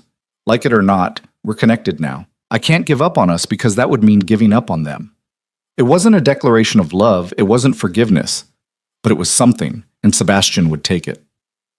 The next day, Sebastian arrived at the warehouse district with Eli and Marcus flanking him. The building the Kozlovs had chosen was abandoned, or appeared to be, which made Sebastian's instincts scream danger. I don't like this, Marcus muttered. Neither do I, Sebastian agreed. Stay sharp. They entered the warehouse to find 4 men waiting. 3 were clearly muscle, large, armed, and watching Sebastian's every move. The 4th was Alexei Kozlov himself, head of the family, looking relaxed despite the tension in the room. Sebastian Vale, Alexei said, his accent thick. You've been busy this week. I've been protecting my family. By destroying mine? Alexei's smile didn't reach his eyes. You cost us 3 operations and $2 million in seized product. Consider it a warning. A warning, Alexei laughed. You come into my house, threaten my business, and call it a warning. You have balls. I'll give you that. I have children, Sebastian corrected, and anyone who threatens them learns that I can be much worse than a warning. The temperature in the room dropped. Alexei's smile faded. Those children, he said quietly, are they really worth starting a war over? They're worth ending one over. Alexei studied him. Your grandfather would be ashamed. Victor Vale didn't let sentiment cloud his judgment. My grandfather is the reason I'm here instead of at his side, so his opinion stopped mattering to me the moment he put business before family. And yet you expect me to do the same, to back away from profitable opportunities because you've decided to play daddy? Alexei shook his head. That's not how this works, Sebastian. Then let me explain how it works now. Sebastian's voice went cold. You leave my family alone, and I leave yours alone. You come after them, and I burn the Kozlov empire to the ground. Not just your operations here, every port you control, every politician in your pocket, every dirty deal you've made from Brighton Beach to Moscow. I'll expose all of it. You're bluffing. Am I? Sebastian pulled out his phone and showed Alexei a file directory. Financial records, communications, evidence of crimes dating back 15 years, all compiled, all verified, all ready to go to the FBI the moment something happens to anyone I care about. Alexei's expression darkened. How did you... I learned from the best, remember? Victor Vale kept files on everyone, and when he disowned me, I took copies. Sebastian pocketed his phone. So here's the deal. You back off. You tell everyone in your organization that Sebastian Vale's family is untouchable, and in return, these files stay buried. And if I refuse, then we both lose. Your empire crumbles, and I spend the rest of my life in hiding. But Alexei, I'm willing to lose everything for my children. Are you? The two men stared at each other across the warehouse floor. Sebastian could feel Eli and Marcus tensing beside him, ready for violence. Finally, Alexei laughed, a genuine sound. You really are Victor's grandson. He would have made the same play. I'm nothing like Victor. No, you're better. Because you have something to fight for beyond power. Alexei nodded slowly. Okay, Sebastian Vale, we have a deal. Your family is off limits, but this protection only extends to them. You come after my business again, and all bets are off. Understood. They shook hands, and Sebastian felt the knot in his chest loosen slightly. It wasn't perfect. It wasn't even safe, really. But it was a détente, and that was more than he'd had yesterday. As Sebastian and his team left the warehouse, Eli said quietly, You really have those files? Most of them. The rest I bluffed. And if he'd called your bluff? Sebastian thought about 3 children sleeping safely in a townhouse in Brooklyn Heights, about a woman who'd raised them alone and was slowly, carefully considering whether to trust him again. Then I would have found a way to make it real, he said simply. That evening, he returned to the townhouse to find chaos. Maya was on the phone with someone, her voice tight with stress. The kids were nowhere to be seen. What's wrong? Sebastian asked immediately. Maya held up a finger, finishing her conversation. When she hung up, her expression was strained. CPS called. They want to do their 3-month follow-up early, tomorrow morning. Why? They got another anonymous report, this time claiming that you're using the children as leverage in criminal activities. Maya's laugh was bitter. Someone's not giving up. Sebastian's jaw clenched. It's not the Kozlovs. We just made a deal. Then who? The answer hit him like a freight train. Clarissa, your ex-fiancée? She knows about CPS. She knows it's your weak point, and she's vindictive enough to keep pushing even after I've walked away. Sebastian pulled out his phone. I'll handle this. How? By making very clear that threatening my children through legal channels is still threatening my children. He made 3 calls. The first was to his lawyer arranging for representation at the CPS visit. The second was to a private investigator requesting immediate surveillance on Clarissa Hart. The third was to Clarissa herself. She answered on the first ring. I wondered when you'd call. Stop, Sebastian said simply. Stop what? The CPS reports, the harassment, whatever game you're playing. I have no idea what you're talking about, but he could hear the smile in her voice. Clarissa, I walked away from you. From the engagement, from the life you wanted. That should be enough. Should be, but isn't. Her voice turned cold. You humiliated me, Sebastian, made me a laughingstock. So if you think I'm going to just let you play happy family while I pick up the pieces of my reputation, those are children, Sebastian interrupted. Innocent children who've done nothing to you. They exist. That's enough. Clarissa paused. Here's what's going to happen. You're going to come back, apologize publicly, reinstate the engagement, and send that woman and her brats back to whatever hole they crawled out of. Or I'm going to make sure CPS finds reasons to remove those children every single month until they turn 18. White-hot rage flooded through Sebastian. You're threatening my children. I'm protecting my future. There's a difference. No, Sebastian said quietly. There's not. And Clarissa, you just made the biggest mistake of your life. He hung up before she could respond and immediately called his investigator back. New priority. I want everything on Clarissa Hart. Every secret, every mistake, every skeleton in her perfect closet, and I want it by morning. Maya was watching him with wide eyes. What are you going to do? Whatever it takes to keep our family safe, Sebastian said. And for the first time, Maya didn't look afraid of his answer. The investigators' report arrived at 5 in the morning. Sebastian had been awake for hours, running on coffee and fury, and the thick file that appeared in his email inbox was exactly what he needed. Clarissa Hart wasn't as clean as her family pretended. There were DUIs that Daddy had made disappear, a pattern of harassment against former staff members who'd been paid off and silenced, evidence of academic fraud at her prestigious university, and most damningly, communication with a known blackmailer who specialized in destroying reputations. Sebastian forwarded everything to his lawyer with a simple message: prepare a cease and desist, and make it clear what happens if she refuses. By 7 a.m., he was at the townhouse. Maya opened the door already dressed, her face tight with stress. CPS is coming at 9, she said. The kids know something's wrong. Ivy won't stop asking questions, and Owen's been stimming since he woke up. Where are they now? Trying to eat breakfast. But Noah keeps watching the door like he's expecting something bad to walk through it. Sebastian's heart clenched. Can I see them? Maya stepped aside, and Sebastian walked into the kitchen to find 3 small faces looking up at him with varying degrees of worry. Even Ivy's usual brightness was dimmed. Hey guys, Sebastian said gently, pulling out a chair. I heard you're having a tough morning. The lady is coming back, Noah said quietly. The one who asks questions.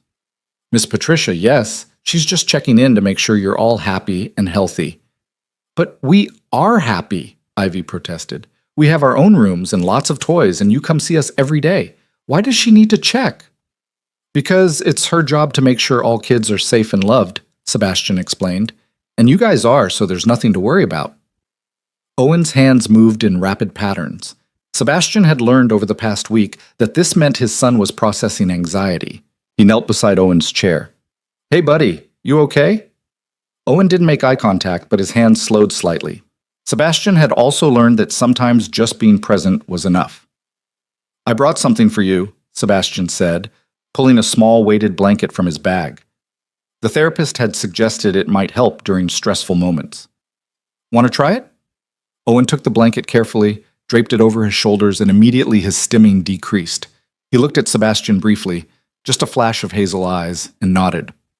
You're welcome, Sebastian said softly. Noah was still watching him with those gray eyes that saw too much. Are you worried? Sebastian could lie, could tell them everything was fine and hope they believed it. But Noah would see through it, and more importantly, these kids deserve the truth. A little, he admitted, but I'm also prepared. And I'm going to make sure nothing bad happens to you guys. That's a promise. You keep saying that, Noah observed. Promises. Because I mean them. Daddy? Ivy's voice was small. If the lady takes us away, will you come get us back? The question broke Sebastian's heart. She's not going to take you away, sweetheart.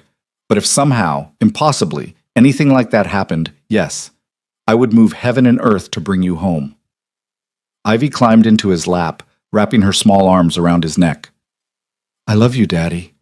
It was the first time any of them had said it. Sebastian's throat closed up completely. I love you too, Ivy. So much. Noah approached more cautiously, but he came. And Owen, still wrapped in his weighted blanket, shifted closer until his shoulder touched Sebastian's arm. Maya stood in the doorway watching, tears streaming down her face, and Sebastian knew that whatever happened with CPS today, this moment was real. This family was real, and he would protect it with everything he had. Patricia Reeves arrived at 9 o'clock sharp, accompanied by another caseworker Sebastian didn't recognize. His lawyer, Jennifer Morrison, was already there, looking professional and slightly intimidating.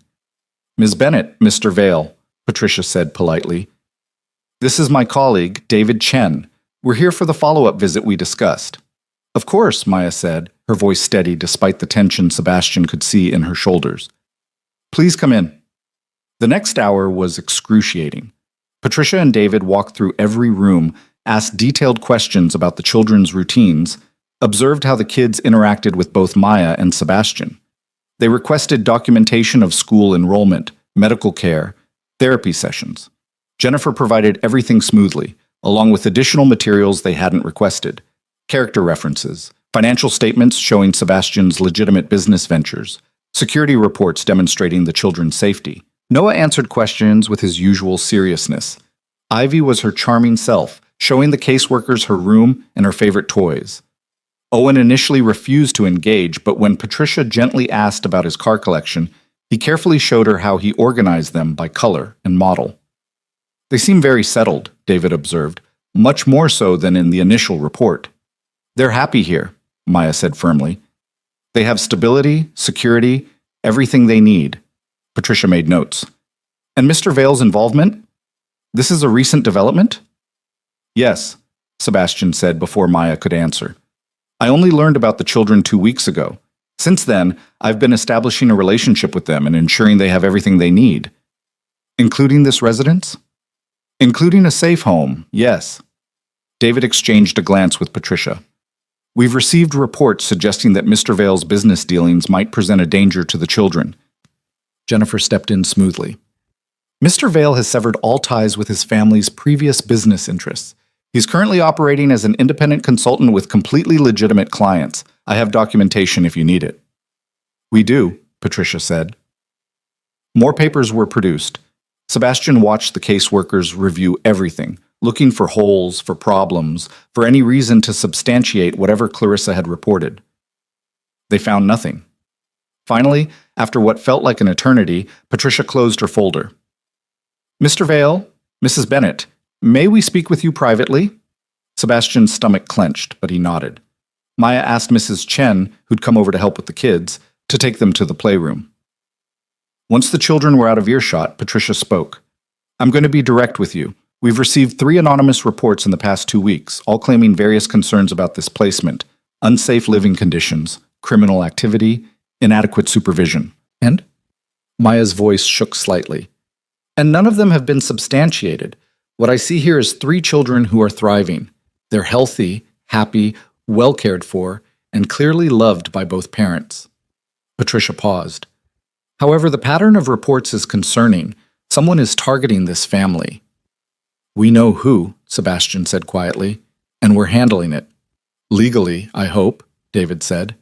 Completely legally, Jennifer assured them. We've already filed cease and desist orders against the individual making these false reports. Patricia nodded. Good. Because while I'm closing this case as unfounded, I want to be clear.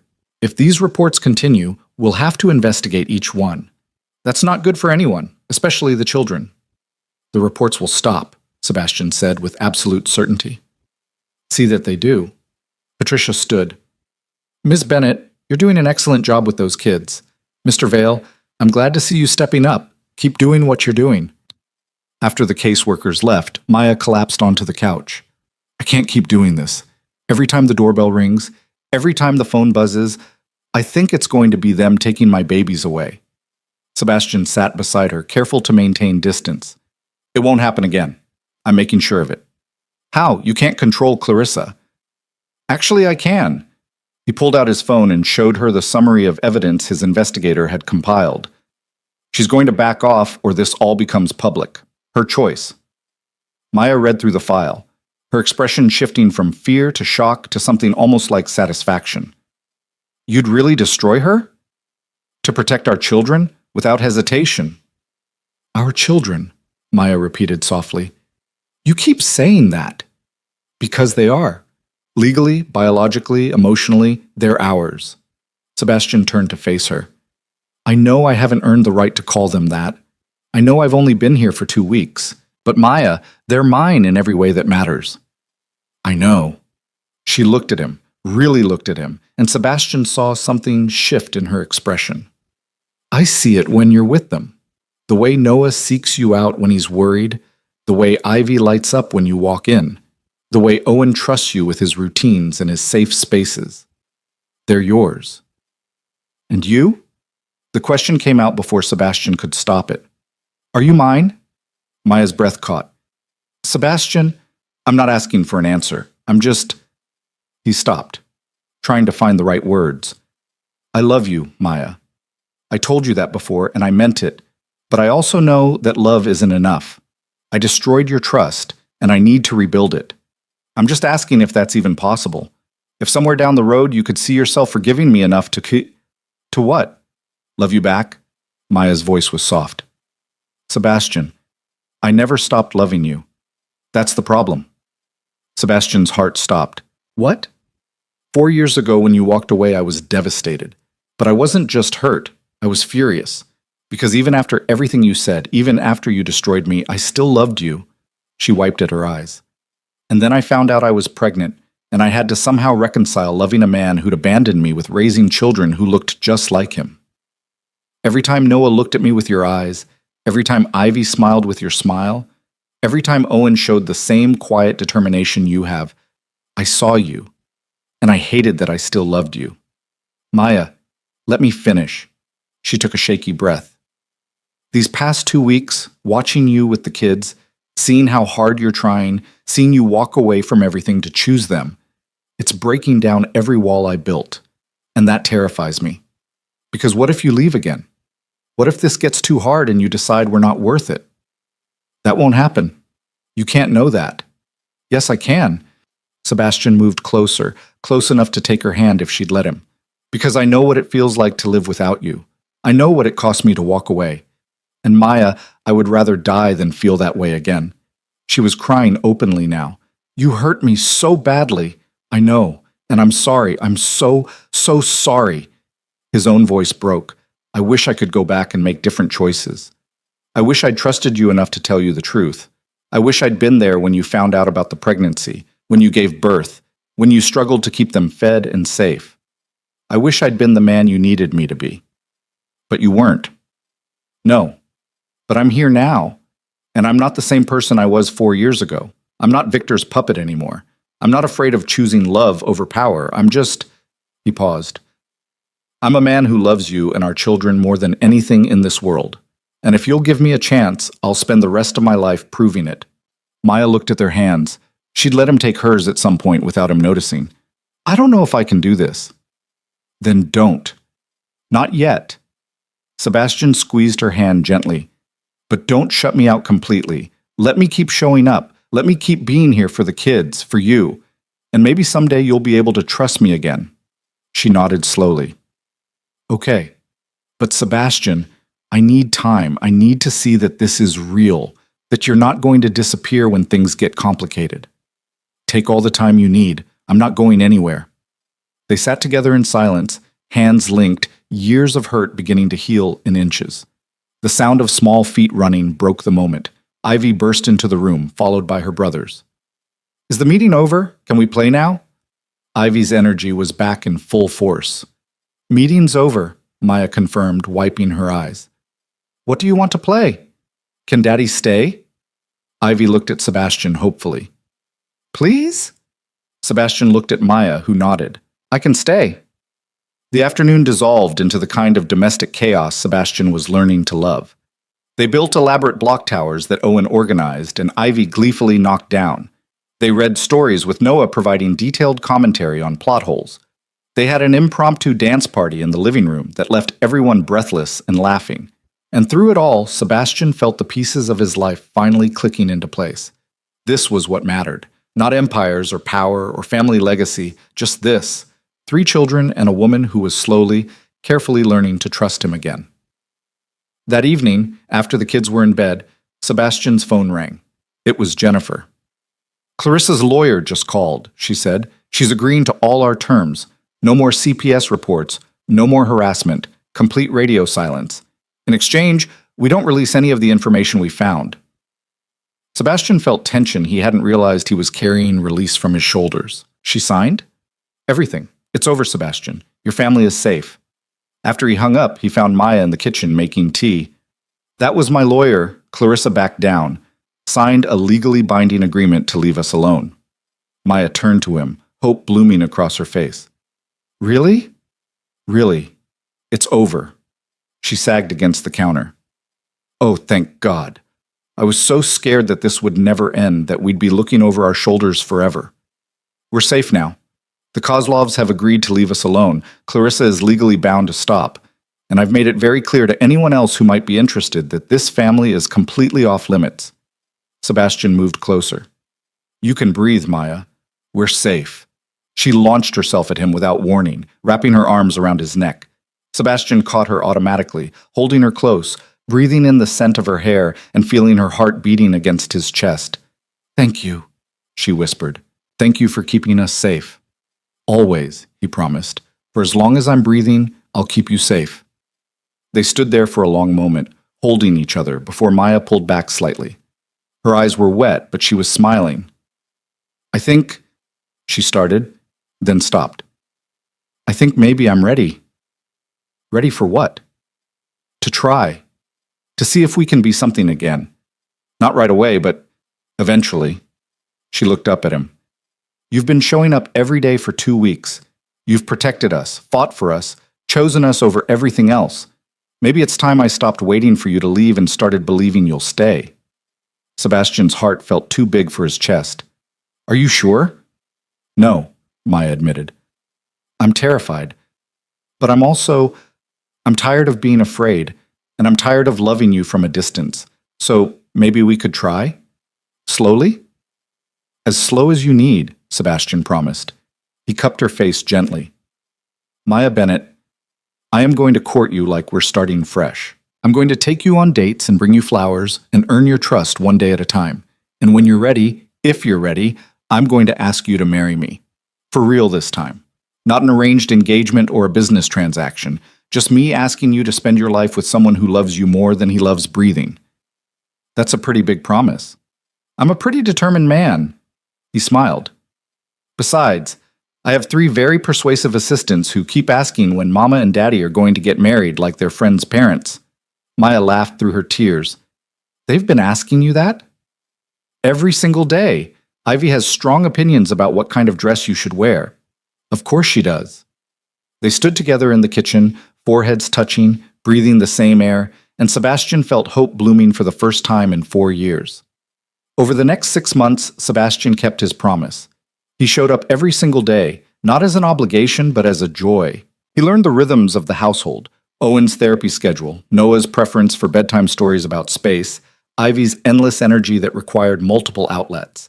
He officially established paternity and worked out a custody arrangement with Maya that essentially amounted to him being as present as she'd allow, which turned out to be constantly.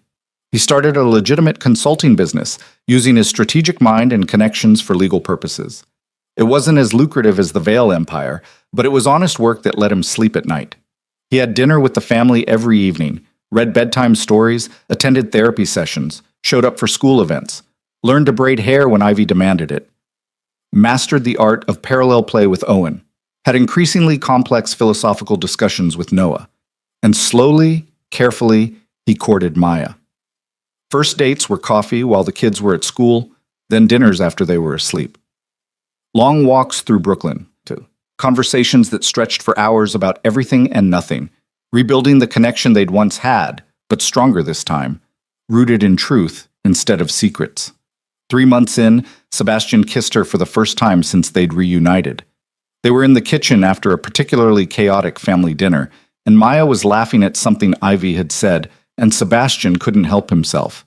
He cupped her face and kissed her softly. She kissed him back. 5 months in, Maya admitted she'd forgiven him. They were sitting on the couch watching the kids play, and she just said it quietly. I forgive you for leaving, for the wasted years. I forgive you. Sebastian had cried. At 6 months, on a Sunday afternoon in the Brooklyn townhouse garden, Sebastian proposed. Not with a massive ring or an elaborate setup, but simply. The kids were playing nearby, and Maya was watching them with that soft smile she got when they were being particularly sweet, and Sebastian knelt down beside her chair. Maya Bennett, he said quietly. She turned, saw him kneeling, and her hands flew to her mouth. I know we've talked about this. I know you said someday, but I can't wait anymore. Sebastian pulled out a simple gold band with a single diamond, elegant and understated, just like her. I love you. I love our children. I love the life we're building together, and I want to make it official. Will you marry me? Maya was crying, but she was also smiling. Yes. Yes. Absolutely yes. The kids erupted in cheers. They'd been in on the plan, and Ivy had been nearly bursting with the secret for days. They got married 3 months later in a small ceremony in the townhouse garden. Just family and close friends, no press, no spectacle, no society columns. Ivy was the flower girl and took her job very seriously. Noah and Owen were ring bearers walking down the aisle, together with Owen's hand in Noah's. Victor Vale didn't attend. Sebastian had sent an invitation more out of courtesy than expectation, and it had been returned unopened. But Richard Hart attended, surprisingly. He found Sebastian before the ceremony started. "I owe you an apology," Richard said stiffly. "I was wrong about a lot of things, about what mattered, about what made a good man." He paused. "My daughter is bitter and angry, but I see what you've built here. It's real, and it's good." "Thank you," Sebastian said, surprised by the gesture. "Take care of them," Richard said, looking at Maya in her simple white dress, surrounded by 3 excited children. "They're the real empire." "I know." The ceremony was short and sweet. Maya cried. Sebastian cried. Even Noah cried a little, though he tried to hide it. When they were pronounced married, Ivy shouted, "Finally!" loud enough that everyone laughed. That night, after the guests left and the kids were finally blessedly asleep, Sebastian and Maya stood in the garden where they'd gotten married just hours before. "Mrs. Vale," Sebastian said, testing out the name. "Actually, I'm keeping Bennett," Maya said with a smile. "The kids have it, and I like having the same name as them. But you can be Mr. Bennett if you want."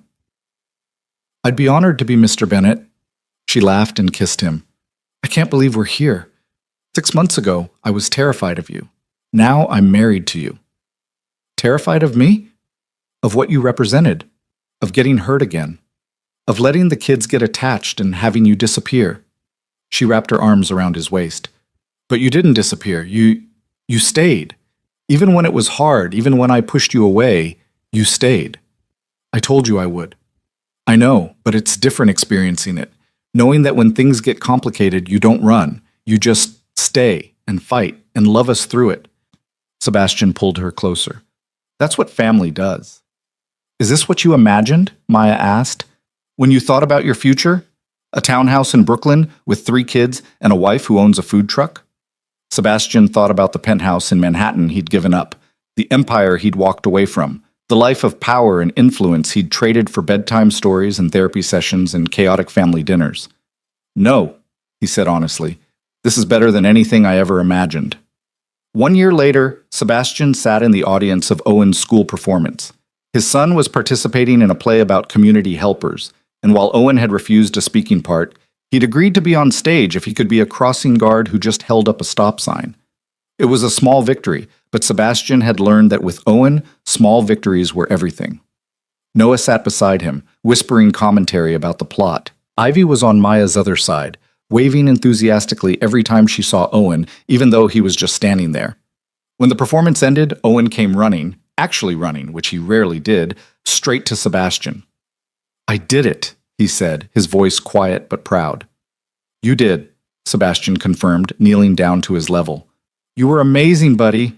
Owen smiled, a real, full smile that lit up his entire face, and held up his hand for a high five. Sebastian obliged, his heart bursting.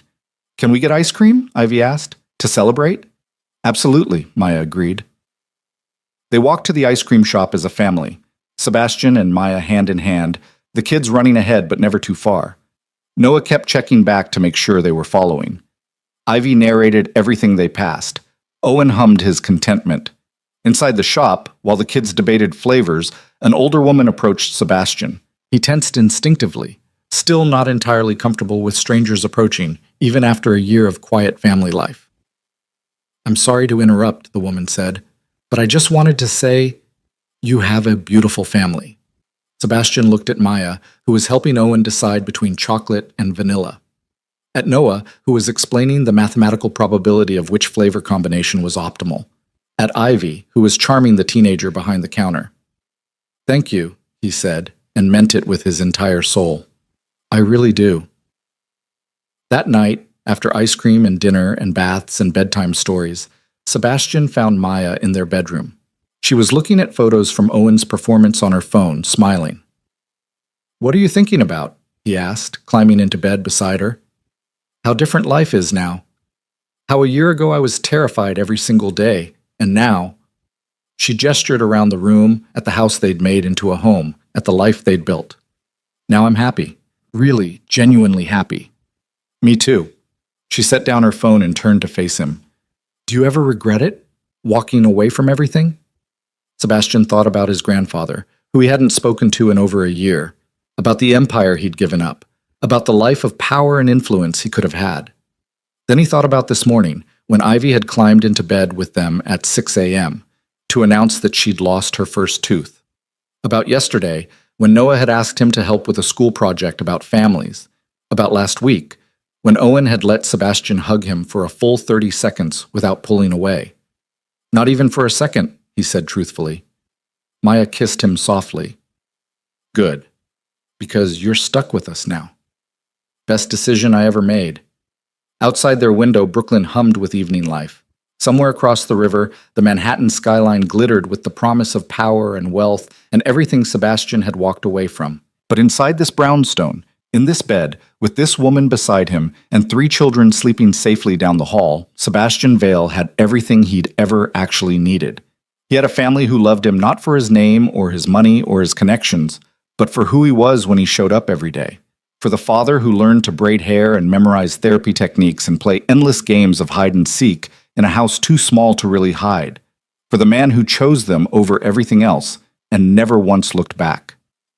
2 years after that, Victor Vale died. The funeral was elaborate, attended by hundreds of people who'd feared or courted or depended on him. Sebastian attended with Maya by his side, wearing a simple black suit, and felt nothing but a distant sadness for what might have been if Victor had been a different kind of man. The will reading was contentious. Victor had left the empire to a cousin, pointedly excluding Sebastian entirely. But there was one bequest that surprised everyone, a letter, sealed and addressed to Sebastian. He opened it in the car with Maya reading over his shoulder. Sebastian, by the time you read this, I'll be gone. Good. I don't want to see the disappointment in your face when you realize I never understood what you were trying to tell me. I built an empire. You built a family. I thought empires lasted forever and families were weaknesses to be managed. I was wrong. I watched you from a distance this past year, saw the photos in the paper of you at your son's school play, read about your legitimate business ventures, heard through contacts that you were happy. I still don't understand how you could walk away from everything I built. But I'm beginning to understand that maybe what I built wasn't worth keeping. Take care of those children. They're your legacy now. Make it better than mine. V. Sebastian stared at the letter for a long time. It wasn't an apology. Victor Vale didn't apologize, but it was something, an acknowledgement, a benediction of sorts. Are you okay? Maya asked softly. Yeah, Sebastian said, folding the letter carefully. I think I am. He never shared the letter publicly. It went into a box in the back of the closet, a final message from a man who'd shaped Sebastian's life in ways both destructive and, inadvertently, constructive. Because without Victor's cruelty, Sebastian might never have learned what really mattered. 5 years after the wedding, Sebastian and Maya sat in the audience of Owen's middle school graduation. Their son walked across the stage to receive his diploma, and while he didn't make eye contact with the audience, he was smiling. Smiling because he had accomplished something hard. Smiling because he was proud of himself. Noah was giving the class speech, something thoughtful about journeys and destinations that had the entire auditorium quiet and attentive. Ivy was fidgeting beside Sebastian, already planning her own future graduation speech, even though she had years to go.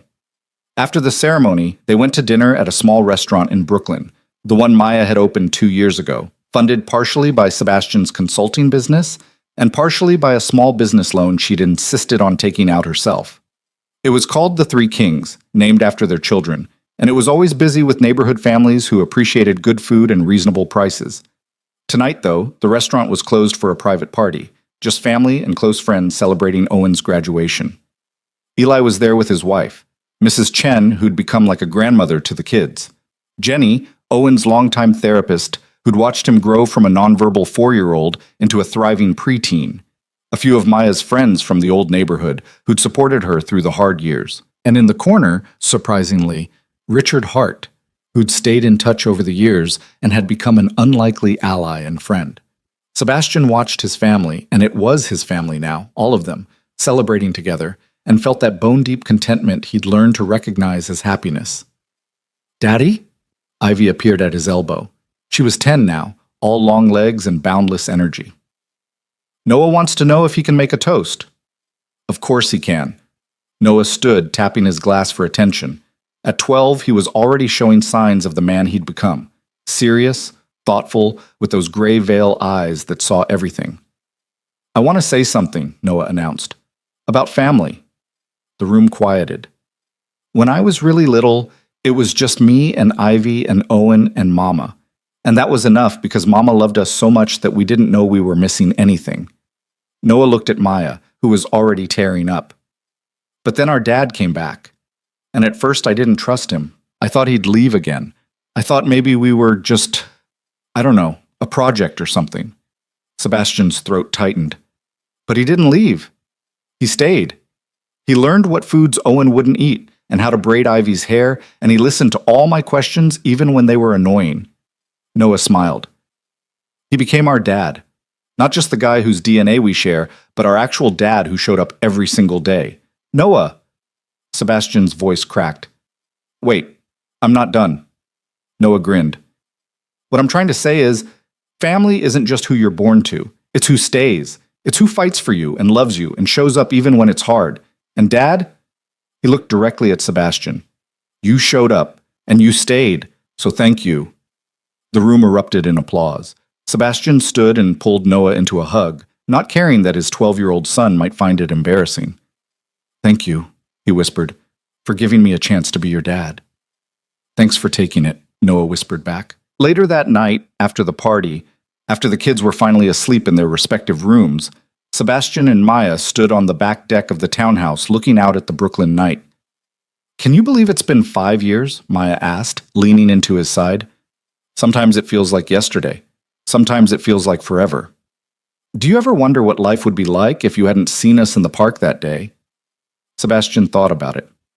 "Sometimes.